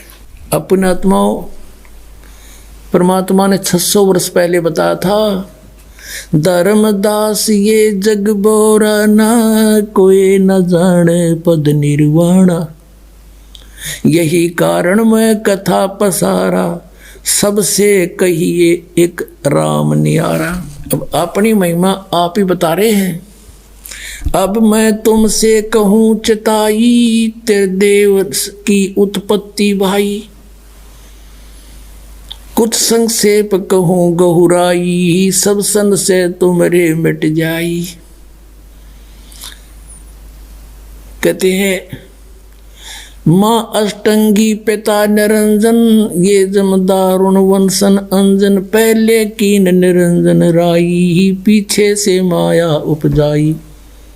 माया रूप देख अति शोभा, देव निरंजन तन मन लोभा। निरंजन कीने भोग विलासा, माया को रही तब आशा। 3 पुत्र अष्टंगी जाए, ब्रह्मा विष्णु शिव नाम धराए। अपने आत्माओं, ईब तो परमात्मा सामने आकर खड़ा हो गया कि आई एम गॉड। कबीर साहब कहते हैं आई एम गॉड। और बालक तो बालक अंधे से अंधा इन वचनों को सुनकर समझ सकता है कि हु इज गॉड। सबसे पहले हमने ये निर्णय करना है हु इज गॉड। अब ये क्लियर हो गया कि कबीर इज गॉड, यानी परमात्मा बिना ये सारी सबकी उत्पत्ति कैसे बतावे, काल की भी उत्पत्ति। गीता जी अध्याय नंबर 10 के श्लोक नंबर 2 में गीता ज्ञान दाता कहता है कि मेरी उत्पत्ति को ये देवता नहीं जानते। क्यों नहीं जानते? क्योंकि इनका उत्पत्ति करता मैं हूं। अब पिता की डेट ऑफ बर्थ को संतान कैसे बता सकती है? वो दादाजी बतावे, और वो दादाजी आए थे। अब कबीर परमात्मा ने इन अज्ञानी ऋषियों से एक ही प्रश्न किया था, कौन ब्रह्मा का पिता है, कौन विष्णु की माँ, शंकर का दादा कौन है, हमको जो बता। और यहाँ हंसी करा करते, मजा करते थे, देख क्या बकवास कर रहा है, ये झूठा है, कपटी है, अज्ञानी है, इसको संस्कृत भाषा नहीं आती है, झूठ बोलता है, श्रोताओं इसकी बातों में मत आना।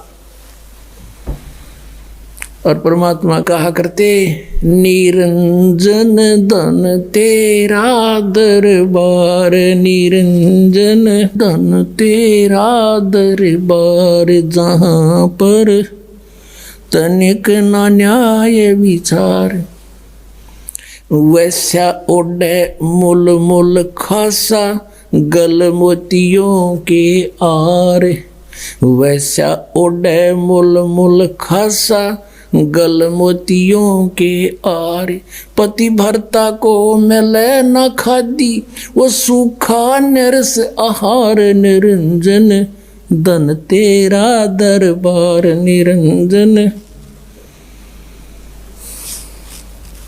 जहाँ पर तनिक न न्याय विचार, पाखंडी की पूजा जग में संत को कहे लबाड़े, पाखंडी की पूजा जग में संत को कहे लबाड़, अज्ञानी को परम विवेकी, ज्ञानी को मूढ़ गंवार, निरंजन धन तेरा दरबार, जहाँ पर तनिक न न्याय विचार।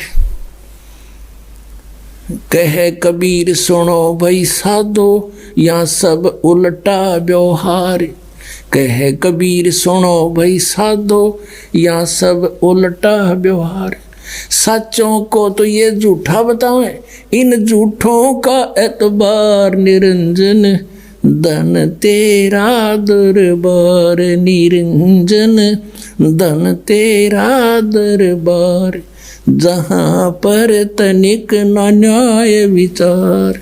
कहे कबीर सुनो भाई साधो, यहाँ सब उल्टा व्यवहार, सच्चों को तो ये झूठा बतावें, इन झूठों का एतबार, निरंजन धन तेरा दरबार। परमात्मा जब वो बकवाद करने लगते ना, झूठा है, कपटी है, ये क्या जाने सदग्रंथों के बारे में, ये क्या जाने वेद और गीता और पुराणों के बारे में, क्योंकि ये अशिक्षित है। और वो मंडलेश्वर विद्वान थे, हैं, कचकोल कढ़ा के वो तो उस तरह फिरवा के 20 तिलक ला के गले में माला पैर के दिखा बड़ा महात्मा पड़ा है भाई। इस बाह्य आडंबर से संत और असंत की पहचान नहीं होती, संत की पहचान ज्ञान से होती है। अब क्या कहा करते परमात्मा, कंठी माला सुमरणी, पैरे से क्या हो, ऊपर ढूंढा साध का तन अंदर रख्या खो। अंदर तो कख भी ज्ञान नहीं है, ऊपर महात्मा बना दिखा, लंबी चोटी रख कर बड़े बड़े माला पैर के तिलक 20 लगा के ने सोचा बड़ा पहुंचा हुआ है, और संस्कृत बोल रहे, एक भाषा से विद्वान नहीं होता, अध्यात्म ज्ञान और तत्व ज्ञान से विद्वान होता है। अब आपको दिखाते हैं कि गीता ज्ञानदाता कहता है कि मेरी उत्पत्ति को ये काल है जो निरंजन ब्रह्म श्री कृष्ण जी में बोल रहा है ये देवता नहीं जानते क्योंकि मुझसे उत्पन्न हुए। देखिएगा श्रीमद् भगवत गीता, ये जय दयाल गोविंद का इसके अनुवादक हैं। अध्याय नंबर 10 का श्लोक नंबर 2 दिखाते हैं आपको। ये देखिएगा अध्याय नंबर 10 और ये मंत्र नंबर 2।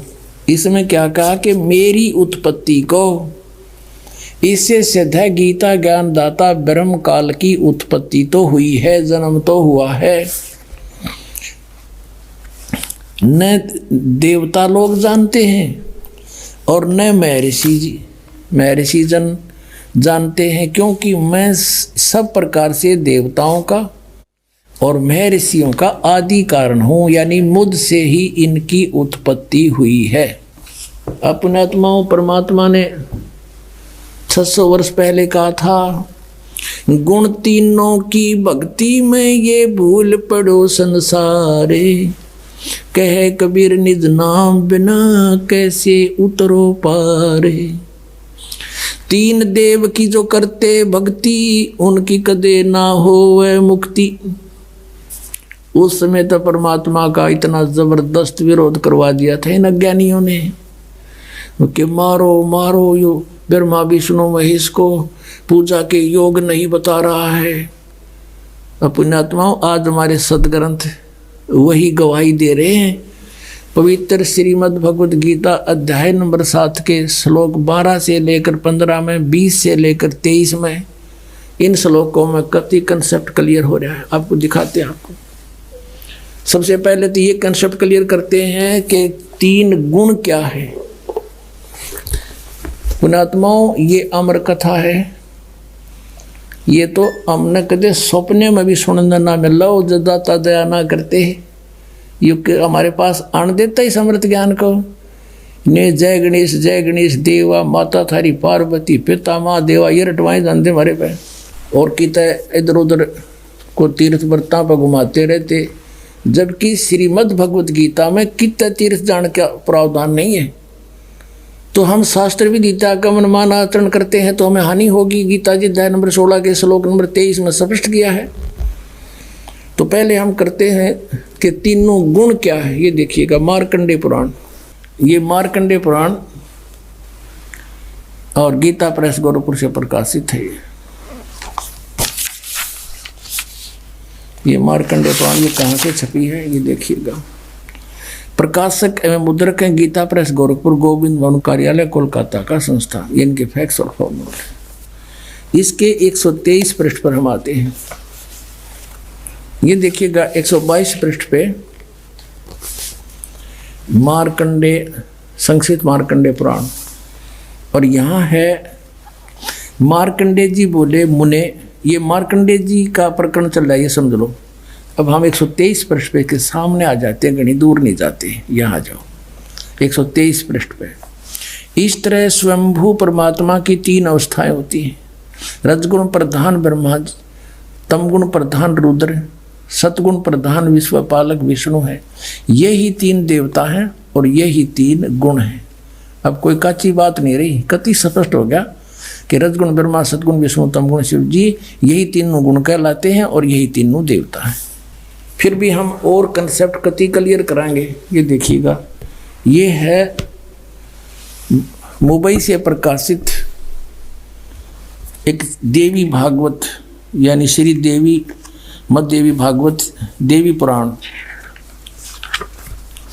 वो गीता प्रेस गोरखपुर से प्रकाशित थी। ये खेमरा श्री कृष्ण दास प्रकाशन मुंबई से। अथ देवी भागवतम यानी शक्ति पुराण भाषा सभाष्टिकम से माध्यम, खेमरा श्री कृष्ण दास प्रकाशन बम्बई 4। अब यहाँ हम इसके आते हैं तीसरे स्कंद में। ये है अथ श्रीमद देवी भागवते भाषा टीका युक्ते तृतीय स्कंद प्रारंभते।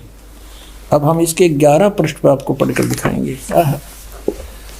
और अध्याय नंबर 5 तृतीय स्कंद का 5वां अध्याय। और यहाँ देखिएगा 8वां श्लोक है। भगवान शंकर कह रहे हैं अपनी माता दुर्गा को, हे माता, यदि हमारे ऊपर सदा आप दया युक्त हो तो हमको तमोगुण में किस प्रकार प्रदान किया है? ब्रह्मा रजोगुण और हरि सतगुण, यानी विष्णु को सतगुण युक्त किए हैं। किस लिए किए हैं, युक्त क्यों किए हैं? फिर देखो, अब ये तो हमने हिंदी पढ़ा, अब संस्कृत देखो। यदि दया धर्मना न सदा अंबिके, यदि दया धर्मना, यदि आप हमारे ऊपर सदा दयालु हो, अंबिके सदा अंबिके कथम अहम विहिता च, शंकर जी कहते हैं क्यों मैं बना दिया, कैसे, किस लिए? तमोगुण है। और कमल जय, कमल से उत्पन्न होने वाले ब्रह्मा जी को रजोगुण संभव, और सुविता किमो सतोगुण हरि, और विष्णु जी को सतोगुण क्यों बना दिया? इति सिद्धम के रजगुण ब्रह्मा है, सतगुण विष्णु, तमगुण शिव जी। अपनात्मा परमात्मा ने एक अमृतवाणी कही थी, गुण तीनों की भक्ति में ये भूल पड़ो संसारे, कहे कबीर निज नाम बिना ये कैसे उतरे पारे। तीन देव की जो करते भक्ति, उनकी कदे ना होए मुक्ति। इस बात का झगड़ा रहा करता मालिक साची कहा करते, हमारे वो झूठे गुरु भगवान का विरोध किया करते और कराया करते, जिसका खामियाना आज तक हम भोगते रहे। हमारे पूर्वज भूत बढ़ गए। गीता जी में 9वें अध्याय के 25वें श्लोक में कहा, जो भूत पूजेंगे वो भूत बनेंगे। भूत पूजा कौन सी? श्राद्ध निकालना, 13वीं करना, वर्षोद्धि करना, 6 करना, फिर वहाँ गंगा में गति करवा के आना, पिंड भरवाना, ये सारी भूत पूजाएं थी। और हम इनको बड़े चाव से करते थे कि ना करेंगे तुम्हारे पिताजी के लिए, बताओ न करया क्या? पिताजी को नाम दिवा दो, बेड़ा पार, जरूरतें नहीं कुछ भी करने की, पार हो जाएंगे सारे के सारे। अब देखो, श्रीमद् भगवत गीता, और इसके जय दयाल गोविंद का अनुवादक है। गीता प्रेस गोरखपुर से ये प्रकाशित है। अंडरस्टूड, ये आपके समक्ष 7वें अध्याय को पढ़ेंगे। इस 7वें अध्याय में शुरू में ही इस काल भगवान ने कति साफ कह दिया। 7वां अध्याय प्रारंभ, हे प्रथम मंत्र में कहा है कि हे पार्थ, अनन्य प्रेम से मुझ में आसक्त चित्त तथा अनन्य भाव से मेरे प्राण होकर योग में लगा हुआ, भक्ति में लगा हुआ, जिस प्रकार से संपूर्ण विभूति बल युक्त, यानी समग्र पूर्ण रूप से इसका अर्थ है सबके आत्म रूप मुझको संशय रहित जानेगा, उसको सुने। कि ईब मैं ऐसा ज्ञान बताऊंगा जो तू मुझे अच्छी तरह समझ जाए मैं कौन हूं।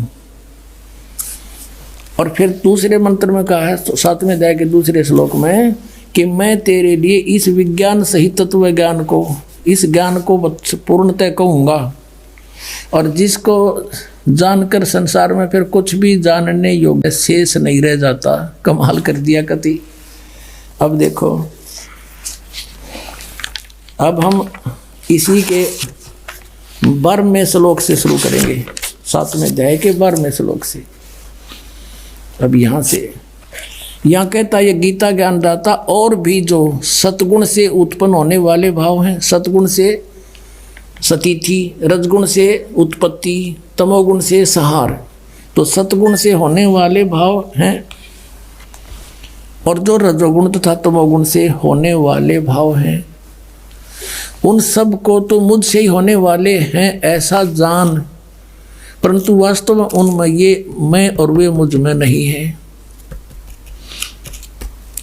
अब इसने स्पष्ट किया है, जैसे आपने श्री शिव पुराण में पढ़ा 9वें अध्याय के लास्ट में 110 पृष्ठ पर, गीता प्रेस गोरखपुर से प्रकाशित में, कि इस प्रकार तीनों देवताओं में गुण है परंतु शिव गुणातीत माना गया। ये काल कह रहा है, गीता बोल रहा है वो, कि मैं उनमें नहीं हूँ और ये तीनों देवताओं में गुण हैं। अब देखो 13वें में, गुणों के कार्य रूप सात्विक, राजस और तामस, इन 3 प्रकार के भावों से ये सारा संसार प्राणी समुदाय मोहित हो रहा है। इन तीनों गुणों से परे, यानी ब्रह्मा विष्णु महेश से अलग जो मैं हूँ, काल ब्रह्म मुझ अविनाशी को नहीं जानता। इन तीनों देवताओं तो ऊपर मुझे नहीं जानते, ये इन्हीं की पूजा करते रहते हैं। अब 14वें श्लोक में 7वें अध्याय के इसमें क्या कहा है, क्योंकि यह अलौकिक अर्थात अति अद्भुत त्रिगुणमयी मेरी माया, रजगुण ब्रह्मा, सतगुण विष्णु, तमगुण शिव जी के द्वारा फैलाया गया जाल बड़ी दुस्तर है। ये माया बड़ी खतरनाक है। और जो पुरुष मुझ को निरंतर भजते हैं, ये ब्रह्म कहता है, जो मेरी भक्ति करते हैं वो माया का उल्लंघन कर जाते हैं, वो ब्रह्मा विष्णु महेश की पूजा नहीं करते, इनसे ऊपर उठ जाते हैं। और 15वें में कंसेप्ट क्लियर कर दिया। माया के द्वारा जिनका ज्ञान हरा जा चुका है, त्रिगुणमयी माया, रजगुण ब्रह्मा, सतगुण विष्णु, तमगुण शिव जी के द्वारा उनकी भक्ति से ऊपर जो कुछ सुनने को तैयार नहीं, कुछ करने को तैयार नहीं, उनका उन्हीं से मिलने वाले लाभ पर आश्रित हो चुके हैं, उनका ज्ञान हरा जा चुका है। असुर स्वभाव को धारण किए हुए मनुष्यों में नीच और दूषित कर्म करने वाले मूढ़ लोग, मूर्ख मुझको नहीं भजते। अपने आत्माओं ये स्पष्ट कर दिया कि अन्य देवता रजगुण ब्रह्मा, सतगुण विष्णु, तमगुण शिव जी की जो भक्ति करते हैं वो राक्षस स्वभाव को धारण किए हुए मनुष्यों में नीच दूषित कर्म करने वाले मूर्ख। गीता ज्ञानदाता कहता है वो मेरी भक्ति भी ना करते, इन्हीं तक सीमित है। और देखो आगे इसमें 16 से लेकर 19 तक फिर इसने अपने विषय में बताया कि मेरी भक्ति 4 प्रकार के करते हैं। फिर 20 से फिर शुरू करता है इन्हीं देवताओं के बारे में। देखिएगा, ये वही गीता प्रेस गोरखपुर से प्रकाशित है 7वां अध्याय। अब हमने 15 तक पढ़ लिए, अब 20 में आ गए हम।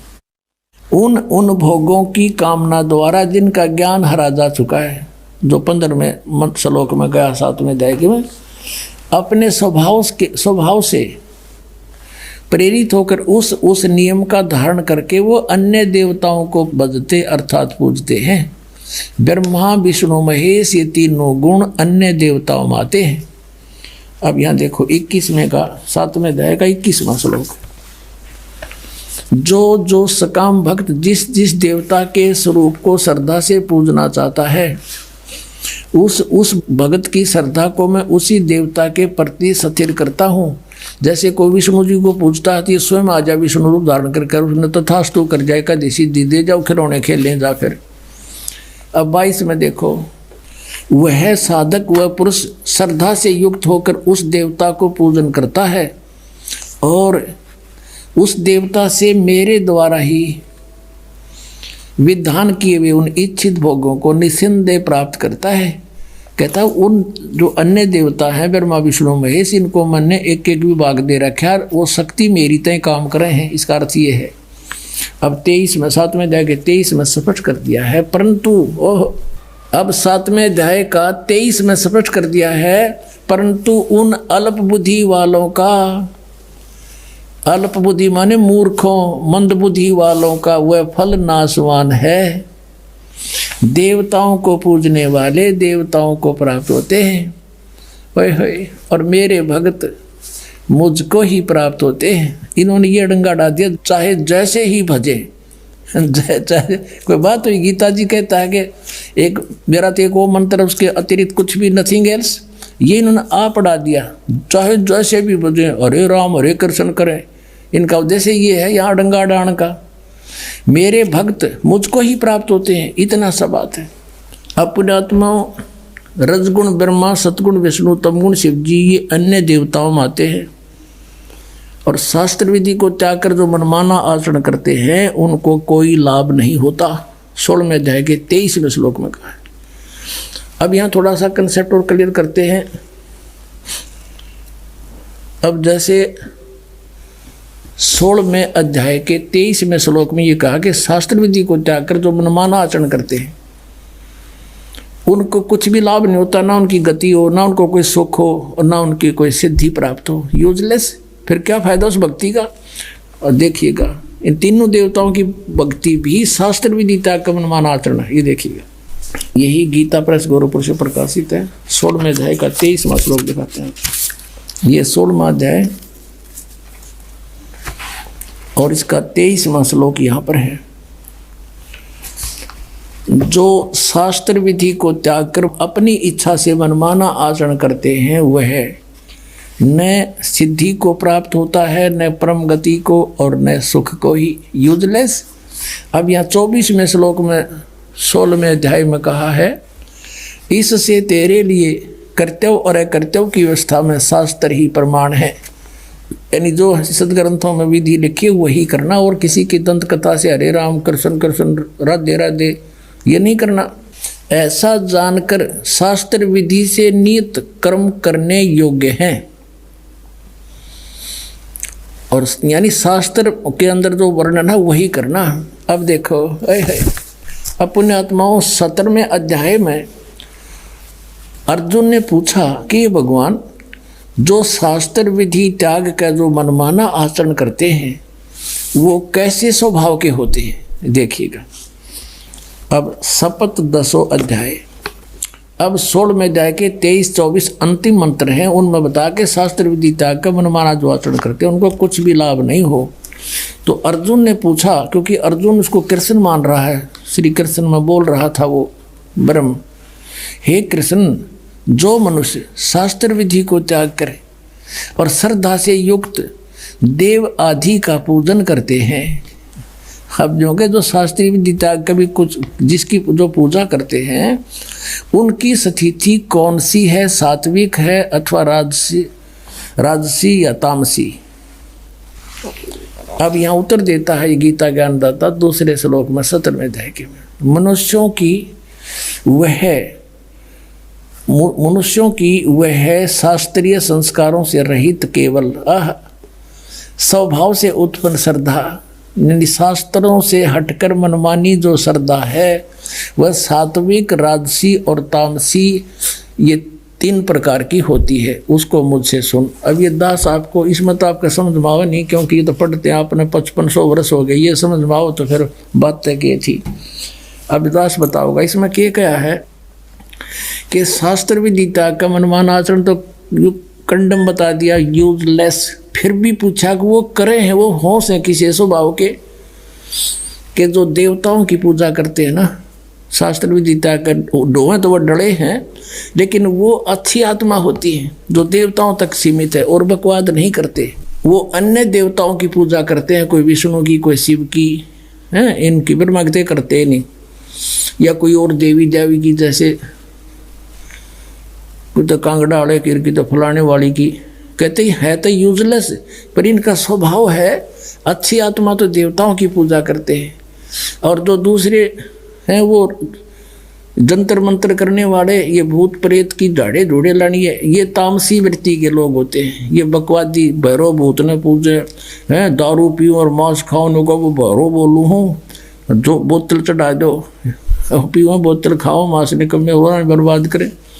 कहने का भाव यह है कि हैं तो ये शास्त्र विधि त्याग का मनमाना आचरण यूजलेस, पर इनका स्वभाव अलग अलग होता है, क्योंकि इनको ज्ञान नहीं होता, तत्वदर्शी संत नहीं मिलता, तब तक ये रास्ता बदल नहीं सकते।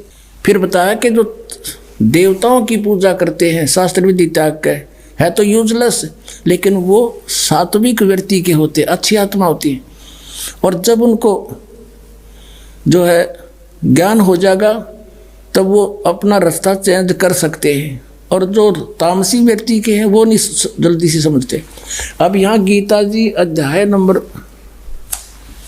7 के श्लोक नंबर 12 से 15 में क्या कहा है, तीनों गुणों के पुजारी, अन्य देवता में आते तीनों गुण, रजगुण ब्रह्मा, सतगुण विष्णु, तम गुण शिव जी। राक्षस स्वभाव को धारण किए मनुष्यों में नीच दूषित कर्म करने वाले गीता ज्ञानदाता कहता मुझे भी ना बजते ये। और फिर कहता मेरी भक्ति 4 प्रकार के करते हैं, आरथ, अर्थार्थी, जिज्ञासु और ज्ञानी। परमेश्वर कबीर जी ने कहा था, गुण तीनों की भक्ति में ये भूल पड़ो संसारे, कहे कबीर निज नाम बिना कैसे उतरो पार। निज नाम ये सतनाम है 2 अक्षर का, और सार नाम वो अलग है, आदि नाम जिसे कहते हैं। तीन देव की जो करते भक्ति, उनकी कदे ना होवे मुक्ति। और वही हमारी गीता जी कह रही है कि शास्त्र विधि को त्याग कर जो मनमाना आचरण करते हैं, यूजलेस, ना उनकी परम गति हो, ना उनको सिद्धि प्राप्ति हो, ना कोई सुख हो। फिर किस लिए डिलेट हो रहे हो? अब इनको राक्षस स्वभाव को धारण किया हुआ मनुष्यों में नीच कैसे कहा? मूर्ख है। जैसे तमगुण शिव की भक्ति की थी रावण ने, कैसा जुल्म किया? एक पराई स्त्री को उठा लिया और फिर कैसा जुल्म करना चाहा, शराब पीवे, मांस खावे, राक्षस कहलाया। और फिर एक भस्मागिरी नाम का तपस्वी था, श्री शिव का पुजारी, तमोगुण शंकर का पुजारी, उसी के द्वार के सामने, गेट के सामने ऊपर न सिर नीचे न पैर करके सिरासन पर 12 वर्ष तक खड़ा रहा। और भगवान, एक दिन पार्वती ने कहा कि हे भगवान, आप तो महेश्वर हो, आप क्या नहीं कर सकते? आपका बच्चा क्या मांगता है, इसको दे दो वरदान जो मांगता है। इस बात से भगवान शिव ने कहा कि बोल भाई क्या मांगता है, बता दे। उसने, भस्मागिरी ने कहा कि ऐसे नहीं भगवान, वचनबद्ध हो जाओ।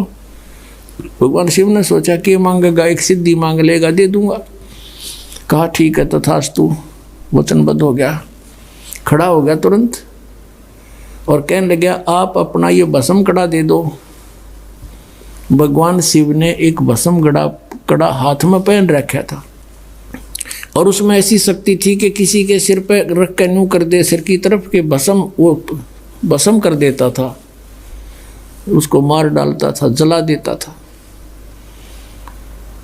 भगवान शिव ने सोचा भस्म कड़ा मांगा है, कोई बात नहीं, साधु है, जंगल में रहता है, राक्षसों से बचाव के लिए मांगता होगा। दे दिया कार्ड निकाल के।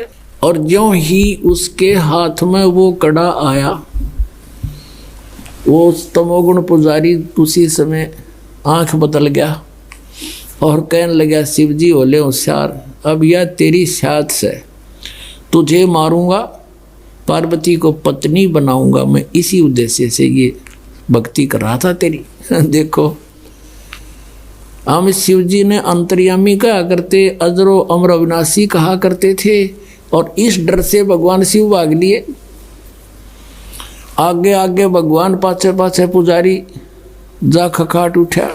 यदि ये अविनाशी होते तो हमारी बुद्धि वहाँ भी काम नहीं करी कदे भाई कि भगवान बाजे क्यों।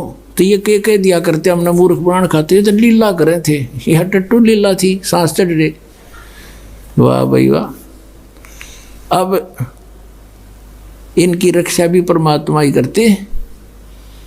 वहाँ आगे पार्वती रूप बना के परमेश्वर कहते हैं, करे करावे साइया मन में लहर उठा, दादू सिर दर्जीब के वो आप बगल हो जा। तो वहाँ आके उस भस्मागिरी पाछे पाछे भाग्या जाता, वहाँ खड़े हो गए पार्वती रूप में और कहा आ जाओ पुजारी जी, कहाँ जा रहे हो? उसने देखा, कहा पार्वती आली। वो खड़ा हो गया और कहा पार्वती रूप में भगवान ने कि अब वो तेरे निकट थोड़ा ही आ सकता है, आपके पास तो कड़ा है ना? कहा बिल्कुल ठीक है, आओ यहाँ कुछ देर बातें करेंगे। और फिर पार्वती रूप में प्रभु ने कहा कि मुझे डांस करके दिखा दे ताकि मैं प्रसन्न हूँ तेरे ते। वो कहने लगा मैं तो तपस्वी आदमी कदे डांस कराया नहीं, कैसे करूँ? अक मैं बताती हूँ, इस हाथ को ऐसे करो, इस टांग को ऐसे करो, इसको ऐसे करो, इसको और ऊपर कर। जिस हाथ में कड़ा था सिर पर करवा लिया उससे कर, फिर कह दिया भस्म, और भस्मागिरी मर गया। अब वो कड़ा लेकर विष्णु रूप धारण करके परमात्मा वहाँ पहुँचे शिव जी के सामने जहाँ वो भागे जा रहे थे। और भगवान विष्णु जी को देख कर कहने लगा, भागा विष्णु भागा। और क्या हो गया कि भस्म कड़ा ले लिया भस्मागिरी ने मेरे साथ धोखा करके, वो मारेगा। तो भगवान ने कहा कि ये ले कड़ा तेरा, ये मेरे पास है। अक नहीं नहीं वही है, कहा वही है ये ना दच्ची, अक सचमुच मैंने ऐसे ऐसे पार्वती रूप बना करके वहाँ पहुँचा, उसको सारी समझाई। जब उसका दिल डटा, उसकी राख देख ली, भगवान शिव ने जब उसकी भस्मागिरी की राख देख ली ना जड़े हुए की, जब तसल्ली हुई अपने आत्मा। उसके बाद वो भस्मागिरी, भस्मासुर कहलाया, भस्मा राक्षस। अब तमोगुण के उपासक राक्षस कहलाए। होए दूषित कर्म करने वाले भगवान रूप में पूजे और उसकी पत्नी पर नीच डगारा दुष्ट इंसान। इससे गंदा इंसान कौन होगा पृथ्वी पे? राक्षस स्वभाव को धारण किए मनुष्यों में नीच दूषित कर्म करने वाले मूर्ख, कुछ भी ना सोची दुष्ट ने। और फिर कहते हैं रजोगुण का उपासक था ब्रह्मा जी का कौन? हिरण्यकशिपु। भगत बनकर श्रद्धा से खूब तपस्या करी, वर मांग लिए, सुबह मरू ना, शाम मरू, रात मरू ना, जन मरू, फलान मरू ना, धकड़ मरू। कह दिया तथास्तु। फिर उसने सोची हल्दी की गांठ मिल गई, तू पंसारी हो गया, भगवान बन गया। सब ने नो कहा मेरा नाम लो, विष्णु का नाम मत ले लियो, अपना नाम जपावा, हिरण्यकशिपु करो। अरे मूर्ख। अब भगवान ने उसके घर में भेज दिया खम्भ प्रहलाद, और वो नो कहा नहीं पिताजी, हिरण्यकशिपु भी कोई मंत्र होता है, भगवान के नाम से लाभ होगा। पिता पुत्र का झगड़ा हो गया इससे बात पे, और ऐसे जुल्म किए उस पुण्यात्मा के साथ, उस राक्षस स्वभाव को धारण किए हुए मनुष्यों में नीच दूषित कर्म करने वाले मूर्ख हिरण्यकशिपु ने, ब्रह्मा रजगुण के उपासक ने। अब यहाँ कहते हैं, अब क्या बताते हैं, सूक्ष्म वेद में कहा परमात्मा ने कि हिरण्यकुश छाती तोड़वाई और ब्राह्मण बाणा और कर्म कसाई। वो तो ब्राह्मण भगत को आवे हैं, भगत का तो बाणा उसका है, और कर्म इसे कसाई कैसे अपने मासूम बच्चे को मारने के लिए ना जाने कितने ओछे हथकंडे अपनाए। हिरण्यकशिपु छाती तोड़वाई और ब्राह्मण बाणा कर्म कसाई, रजोगुण का उपासक था, राक्षस कहलाया हिरण्यकशिपु। अब एक बार हरिद्वार के अंदर अर्की पैड़ी पे कुंभ के मेले का सूत सज गया। वहाँ पर एक पर भी लगगी। इनके अपने अपने हिसाब से बनाई हुई मनमाना आचरण है, ये शास्त्र विधि को त्याग के। और उसमें क्या करते हैं, जब जहाँ किसी पर कुंभ के मेले की पर भी लगती है, ये सभी स्नान करने जाते हैं और ये मानते हैं ये खुद कि वहाँ नहाने से बेड़ा पार हो जाएगा।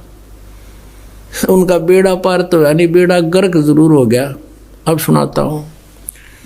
अब ये वहाँ कुंभ के मेले पर स्नान करने जब जाते हैं तो अपने अपने ग्रुप में इकट्ठे हो जाते हैं। गिरी अलग, पुरी अलग, सन्यासी न्यारे, नागा अलग, नाथ न्यारे, कनपाड़े न्यारे, बिना कनपाड़े अलग से, और वैष्णु के उपासक वो वैष्णु न्यारे, विष्णु के उपासक, तमोगुण के सतोगुण के उपासक। तो वहाँ सब अपने अपने ग्रुप में इकट्ठे हो जाते हैं। जब स्नान का समय आता है सभी प्रस्थान कर देते हैं अपने मुखिया के पीछे पीछे। तो सबसे पहले नागा चले गए, पहुँच गए अर्की पैड़ी पे, ऊपर भी कल्याण करवाने के लिए, नहाने के लिए। पीछे से वैष्णु आगे, विष्णु जी के उपासक, सतोगुण के उपासक, और नागा थे वो बिल्कुल नंगे रहते हैं, नेक्ड, वो तमोगुण के उपासक शिव जी के।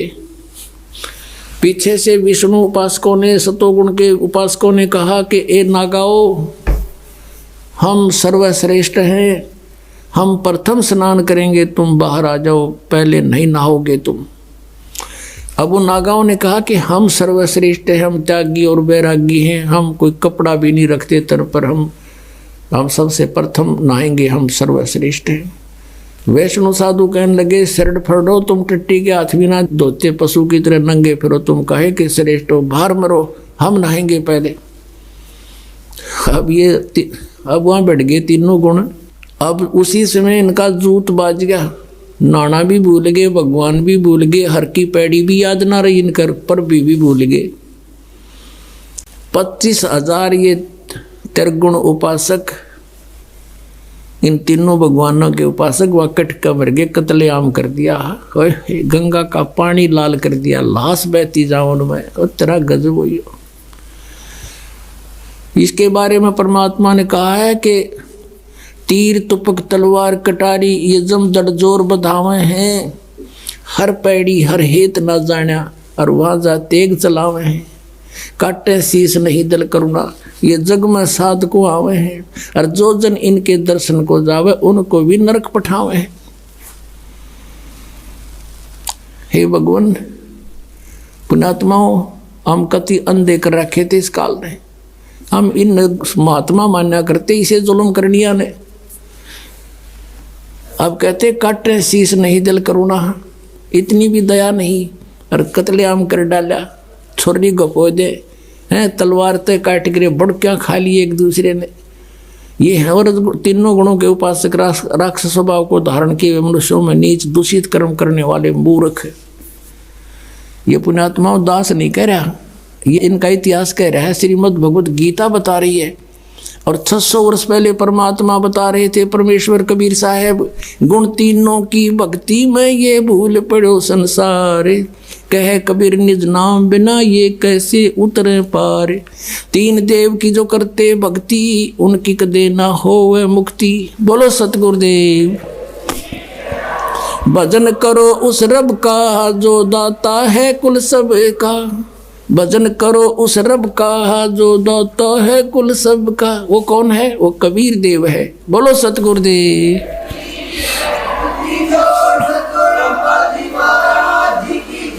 आइए अब हम उन श्रद्धालुओं के अनुभव जानते हैं जो जगत गुरु तत्वदर्शी संत रामपाल जी महाराज जी से दीक्षा प्राप्त कर चुके हैं तथा उनके द्वारा बताए गए भक्ति मार्ग पर चल रहे हैं। नमस्कार जी। सत साहिब जी। क्या नाम है जी आपका? प्रीति दासी। प्रीति जी, आप कहाँ से हैं? नालंदा जिला हिलसा से हैं। प्रीति जी, संत रामपाल जी महाराज से नाम दीक्षा आपने कब ली? 2019 में। प्रीति जी, आपने क्या क्या भक्ति साधनाएं की अभी तक? सर जी, भक्ति साधना तो हम करते नहीं थे क्योंकि हम बहुत बीमार रहते थे और लोग कहते थे कि ये पूजा वगैरह नहीं करती है, इसके कारण से ये बीमार रहती है। तो उन लोगों के कहने में फिर मैं देवी दुर्गा, काली माता, ये सब की मैं नारियल वगैरह चढ़ाने लगी और तब भी मेरी तबीयत में सुधार नहीं आया। फिर एक मेरे बगल में एक बहन जी रहती है पड़ोस में, उनके पास गई और उनसे पूछे कि आप ये क्या करती हो, ये सत साहिब क्या है, आप नाखून में पेंट नहीं लगाती हो। हम उनसे सवाल करने लगे तो वो बोले कि हम पूर्ण परमात्मा की भक्ति करते हैं, जो अभी संत रामपाल जी महाराज के रूप में हिसार में आए हुए हैं।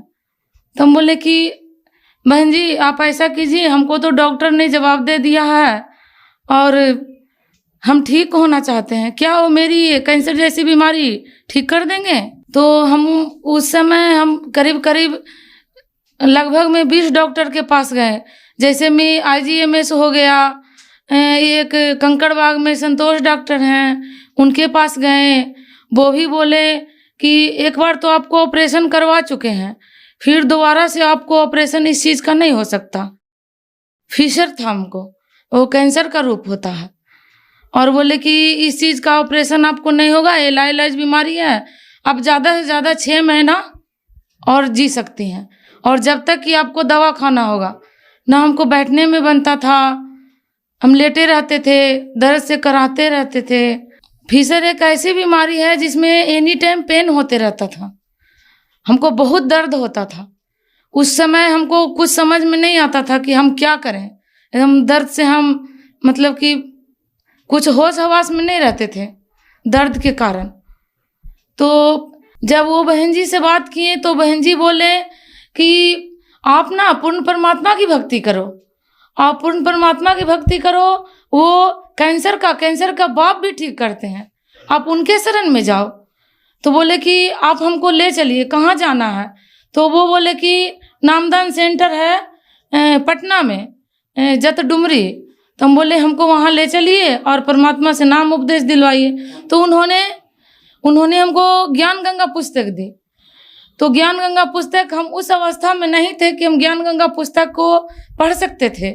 संत रामपाल जी महाराज जी का ऐसा चमत्कार हुआ कि हम उस पुस्तक को ले गए घर और ऐसे लेटे लेटे हम उस पुस्तक को पढ़े, और पढ़ते पढ़ते मैंने उसमें ऐसा चमत्कार देखा कि मेरी जो दर्द थी आधा पुस्तक पढ़ने मात्र से दूर हो गई।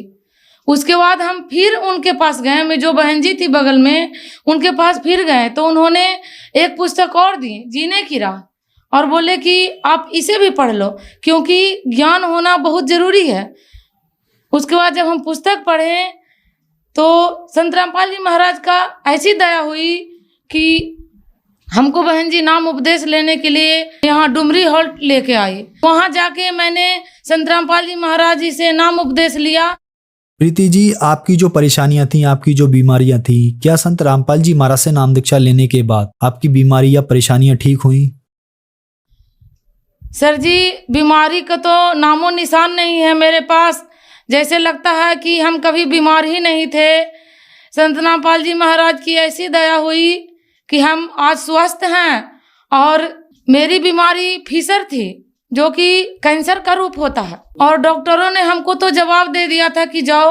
और मेरे जो हस्बैंड हैं वो बोले कि अब तुम बचेगी नहीं तो तुम में ज़्यादा इन्वेस्ट पैसा करना बेकार है। करीब करीब हमें 10 से 12 लाख रुपए लग चुके थे। मेरा सारा चीज़ ख़त्म हो चुका था और जैसे लगता था कि मेरा दिन दुनिया सब खत्म हो गया है। अब मेरे लिए कुछ बचा ही नहीं। मेरे 2 छोटे छोटे बच्चे हैं, उन लोगों को देखते थे तो लगता था कि मेरा अब कुछ है ही नहीं इस दुनिया में। लेकिन परमात्मा संत रामपाल जी महाराज वो मेरे भगवान हैं। आज उन्होंने, उनकी दया से हम आज स्वस्थ हैं। और हम क्या कहें भगत जी, उनके छोटे मोटे लाभ तो होते रहते हैं। परमात्मा की दया है इतनी, संत रामपाल जी महाराज जी की दया है। डॉक्टरों ने कहा था कि 6 महीना में तुम खत्म हो जाएगी, और 6 महीना के बाद तो हमको लगता था कि अब हम खत्म ही होने वाले हैं। तो जब हम गुरुजी संत रामपाल जी महाराज जी से नाम उपदेश लेकर जब भक्ति करने लगे तो हम बोले कि अब तो हमको जैसे लगा कि हमको कुछ अमृत मिल गया है। और हम घर जाकर सारा दवाई और रिपोर्ट वगैरह सब हम फेंक दिए, सब जला दिए। बोले अब हमको दवाई खाने की कोई ज़रूरत नहीं। आज हम 2.5 साल होने जा रहा है सर जी, आज हम 1 रुपया का दवाई नहीं खाए हैं। ऐसी मेरे गुरुजी की कृपा है। और 16 दिन में जब हम घर नाम उपदेश लेके आए तो मेरे हस्बैंड बोले कि हमसे ये सब नहीं होगा। एकदम पूरी तरह से वो नास्तिक थे। 7 दिन नॉनवेज खाना, नशा करना, ये सब तो उनकी आदत थी। और हमको बोले कि बीमारी तुम्हें लगी है, तुम ठीक हो जाओ। जब हम परमात्मा की दया से हम ठीक हो गए, मात्र संत रामपाल जी महाराज जी की ऐसी दया हुई, मालिक की ऐसी दया हुई कि 16 दिन के बाद ही मेरे हस्बैंड ने परमात्मा से नाम उपदेश ले लिए और वो भी आज भक्ति कर रहे हैं। ऐसी संत रामपाल जी महाराज जी की दया हुई। और आज हम लोग पूरे परिवार, मेरे 2 बच्चे, मेरे हस्बैंड और मैं, चारों परमात्मा की दया से भक्ति कर रहे हैं आज। और हम खुशी हैं। घर में लड़ाई झगड़े भी होते थे बहुत, क्योंकि मैं बीमार रहती थी। बीमारी के कारण मेरे हस्बैंड बोलते थे कि हमको घर आने का मन नहीं करता, दिन रात कराहते रहती है। लेकिन आज वही मेरा जीवन हंसी खुशी व्यतीत हो रहा है। हम संत रामपाल जी महाराज जी की दया से, क्योंकि ये बीमारी मुझे मात्र 32 साल की उम्र में ये लग गई थी बीमारी, तो लगा क्या मेरी जिंदगी इतना ही है। लेकिन नहीं, सोचते जब पूजा करने जाते थे मंदिर में तो लगते थे कि भगवान है ही नहीं, ये सब ऐसे मिट्टी की मूर्त है, पत्थर की मूर्त है। लेकिन नहीं, भगवान है, और वो हैं अभी हिसार में आए हुए हैं, और उनका नाम संत रामपाल जी महाराज है। जाइए अपना मोक्ष करवाइए परमात्मा से। संत रामपाल जी महाराज से नाम दीक्षा लेने के बाद आपको बहुत सारे लाभ मिले। जो दर्शक आज आपको टीवी पर देख रहे हैं, खास करके महिलाएं, उनके लिए आप क्या कहना चाहेंगी? सर जी, हम उपदेश देने और किसी को कुछ बताने के लायक नहीं हैं। बस अपने भाई बहन से नम्र निवेदन यही है कि आप आइए, और पूर्ण परमात्मा आए हुए हैं संत रामपाल जी महाराज के रूप में, उनसे अपना जीवन का कल्याण करवाइए। जो दर्शक टीवी पर इस प्रोग्राम को देख रहे हैं और संत रामपाल जी महाराज से नाम दीक्षा लेना चाहते हैं, तो उनको क्या करना होगा? भगत जी, बहुत सारे चैनल पे परमात्मा का सत्संग यानी संत रामपाल जी महाराज जी का सत्संग चलता है। उस पर बहुत सारे फ़ोन नंबर आते हैं। अभी तो परमात्मा की दया से फेसबुक, ट्विटर, व्हाट्सएप सभी पे सेवा चल रही है परमात्मा की, और उनमें नंबर बहुत सारे रहते हैं। उनसे नंबर लेके और अपना फ़ोन नंबर कीजिए। बगल में नामदान जहाँ केंद्र है वहाँ जाके नाम उपदेश लीजिए और अपना जीवन का कल्याण करवाइए। धन्यवाद जी। सत साहिब।